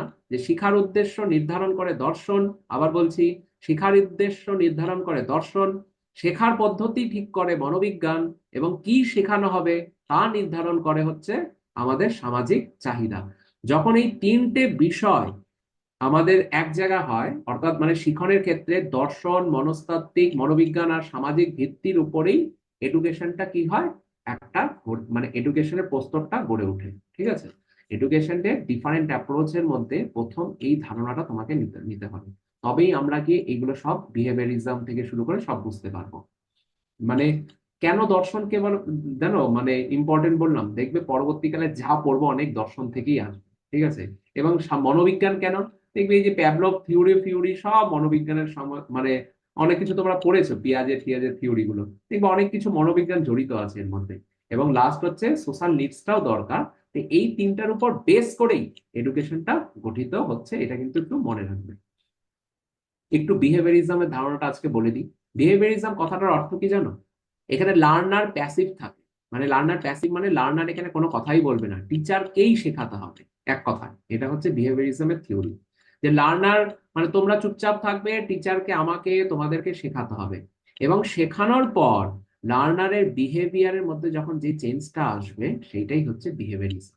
ঠিক আছে, বিহেভিয়ারের মধ্যে চেঞ্জ আসতে হবে। মানে তুমি মানে শিখে নিলাম মানে শিখে নিলে সেটা নয়, কিন্তু শেখার পর তোমরা প্যাসিভ ভাবেই শিখলে, এবং শেখার পর যে বিহেভিয়ার যে চেঞ্জ যখন শিক্ষক বুঝতে পারে, সেটাকেই বলা হয় বিহেভিয়ারিজম থিওরি। ঠিক আছে, থর্নডাইক দুটো থিওরি দিয়েছিল, টোটাল 9টা থিওরি দিয়েছিল, কিন্তু আমাদের কাছে নেটের জন্য important law and exercise, law and effect. এই দুটো থিওরি খুবই ইম্পর্টেন্ট। এবার এই দুটো থিওরি কি, ল এন্ড বিহেভিয়ারিজম কথাটার মানে তাহলে পরে আমরা বুঝতে পারলাম তো, যে লার্নার প্যাসিভ, এবং টিচার পড়ানোর পর টিচার বুঝতে পারবে যে লার্নারের বিহেভিয়ারের মধ্যে কোনো চেঞ্জেস এসেছে কি না। এটার যদি আমি একটা সংজ্ঞা দিই তাহলে এইভাবে দেখো, এটা একটা মনস্তাত্ত্বিক দৃষ্টিভঙ্গি যা মূলত শিক্ষার্থীর বাহ্যিক আচরণের পরিবর্তনের মাধ্যমকে পরিস্ফুটিত করে। বাহ্যিক আচরণ, যখন টিচার কিছু পড়াচ্ছে সেই আচরণটা কি থাকছে, বাহ্যিক আচরণটাকে বোঝানোর জন্যই বিহেভিয়ারিজম থিওরিটা দিয়েছিল। প্রথম থিওরি কে দিয়েছিল, থর্নডাইক। দু রকমের theory, law and exercise, law and effect. Law and exercise এর মধ্যে তিনি কি বোঝাতে চেয়েছিল, যে ধরো কোনো ছাত্র যদি বারবার কোনো একটা অঙ্কের সূত্র প্র্যাকটিস করছে, সেই সূত্র মনে রাখার শক্তিশালী হবে কার, সেই ছাত্রের মধ্যেই। রিপিটেটিং কন্ডিশন রেসপন্স। ঠিক আছে, ম্যান মেক্স পারফেক্ট। একটা মানুষ কখন পারফেক্ট হবে, মানে এখানে ম্যান মেক্স পারফেক্ট কেন বলেছে বলতো, যে এই শিক্ষার্থী যখন বারবার অঙ্কের সূত্রটা মুখস্থ করবে, বা তোমাদের কাছে পড়ালাম বারবার তোমরা সেটাকে প্র্যাকটিস করেছো, তখন সেটা হবে ল অ্যান্ড এক্সারসাইজ। আর এফেক্ট কি হবে, কোনো স্টুডেন্ট তো শিখেছে, সে মুখস্থ করে স্যারকে এসে বললো স্যার আমি জানি, তাকে আমি গুড বললাম। এবার যেই ছেলেটা মুখস্থ করলো না তাকে আমি কি করবো বলতো, পানিশ করব। এই যে দেখো লেখা আছে রিইনফোর্সমেন্ট অ্যান্ড পানিশ। যদি আমি পানিশ করি না তাকে, তাহলে কি হবে, থর্নডাইক এটাই বোঝাতে চেয়েছিল, পুরস্কার আর শাস্তির মাধ্যমে আচরণের পরিবর্তন হয়। এই যে বিহেভিয়ার, আমি কি বললাম, টিচার আচরণের পরিবর্তনটা বুঝবে। আমি তো বলেই দিয়েছি বিহেভিয়ারিজমের এই প্রশ্নটা আসে, যে এখানে লার্নিং কিন্তু একদম মানে চুপচাপ থাকবে, এখানে প্যাসিভ রোল, কোনো অ্যাক্টিভ রোল নেবে না। এখানে টিচার শুধু পড়িয়ে যাবে, এবং টিচার পড়ানোর মাধ্যমেই দেখো বুঝে যাবে যে এই যে বললাম না এক্সারসাইজ দেবে, যখন সে বারবার বারবার পড়ে এসে পড়ে আসবে, আর একজন পড়ে আসবে না তাকে তো পুরস্কার দেবে যে পড়ে আসবে, আর যাকে যে পড়ে আসবে না তাকে পানিশমেন্ট দেবে। এর থেকেই টিচার কি বুঝতে পারবে, পুরস্কার আর শাস্তির মাধ্যমে তার আচরণের কি পরিবর্তন হয়েছে। আচরণের পরিবর্তন মধ্যে এটাই বোঝাতে চেয়েছে যে তার বিহেভিয়ারে কিছু চেঞ্জ হলো, যে তাকে এই যে একে পুরস্কার দিলাম, এ বারবার আরো ভালো ফল করছে, তাকে আরো পুরস্কার, আরো পুরস্কারের জন্য। কিন্তু যাকে পানিশ করলাম, সে কি তার বিহেভিয়ারে কোনো চেঞ্জ হলো? দেখবো অনেকের মধ্যে চেঞ্জ হয়ে যায়। না স্যার আমাকে আজকে বকেছে ক্লাসের মধ্যে, তাহলে আমি কালকে এটা করবো না, আমি ভালো করে পড়ে যাব। এই বিহেভিয়ারের চেঞ্জ বোঝার জন্য থর্নডাইক এই দুটো কি করেছিল, ফর্মুলা ইউজ করেছিল বিহেভিয়ারিজমের মধ্যে। আর এই থর্নডাইকের ল অ্যান্ড এফেক্টের ফর্মুলাটাকে ধরেই আমাদের স্কিনার অপারেন্ট কন্ডিশনিং থিওরি চালু করেছিল। এটা আমি পরের দিন পড়াবো তোমাদেরকে ভালো করে, একদিনে বুঝবে না। আগে প্রথমে থর্নডাইকের দুটো ব্যাপার বুঝতে পারলে বলো তো? প্রশ্নটা আসে কিন্তু, হ্যাঁ। বলো, থর্নডাইকের ব্যাপারটা বুঝতে পেরেছো? হ্যাঁ স্যার। তাহলে মানে থর্নডাইক কেন পুরস্কার আর শাস্তির মাধ্যমে আচরণের পরিবর্তনটা বোঝার চেষ্টা করলো? মানে ল এন্ড এক্সারসাইজও রেখেছে, এক্সারসাইজের মধ্যে স্টুডেন্টদেরকে দেখলো যে হ্যাঁ এ তো বেশ ভালো পড়াশোনা করছে, এ তো ভালো প্র্যাকটিস করছে। প্র্যাকটিসের মাধ্যমে সে দেখলো যে না, কিছু ছাত্রই তো এখানে প্র্যাকটিস করে ভালো হচ্ছে। সে থর্নডাইক একটা বেড়াল নিয়ে আহ একটা কি বলবো, বেড়াল নিয়ে একটা রিসার্চ করেছিল। তোমরা হয়তো জানো কি জানো না জানি না, যে বেড়ালটাকে খাঁচার মধ্যে রেখে মাছটাকে বাইরে রেখে দিয়েছিল, এবং এখানে একটা হুক ছিল। হ্যাঁ, হুকটাকে যদি বেড়ালটা এখানে মারে, তাহলে পরেই সে বেরিয়ে কিন্তু মাছটাকে খেতে পারবে। তো যারা প্রতিভাশীল ছাত্র, তারা কিন্তু বারবার পড়ে আসছে, এবং পড়ে আসছে কিসের জন্য? পুরস্কারের জন্য। বেড়ালটা কিন্তু প্রথমে বুঝতে পারছে না যে আমি কি এখানে মেরে এখান থেকে বেরিয়ে সেই পুরস্কারটা পাবো।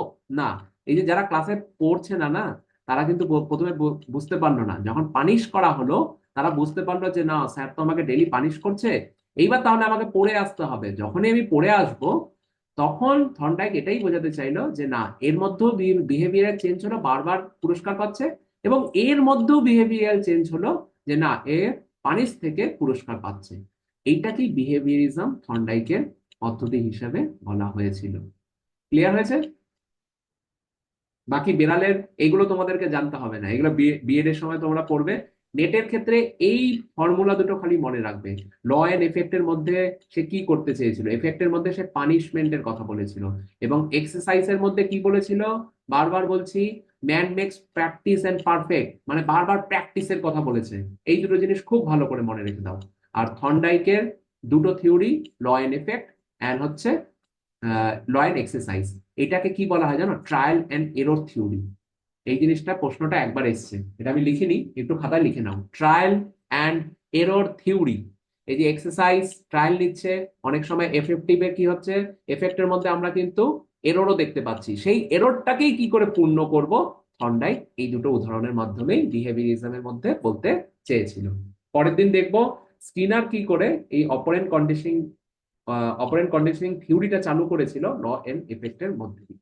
ঠিক আছে, বলো কিছু না বুঝতে পারলে এবার, বলো।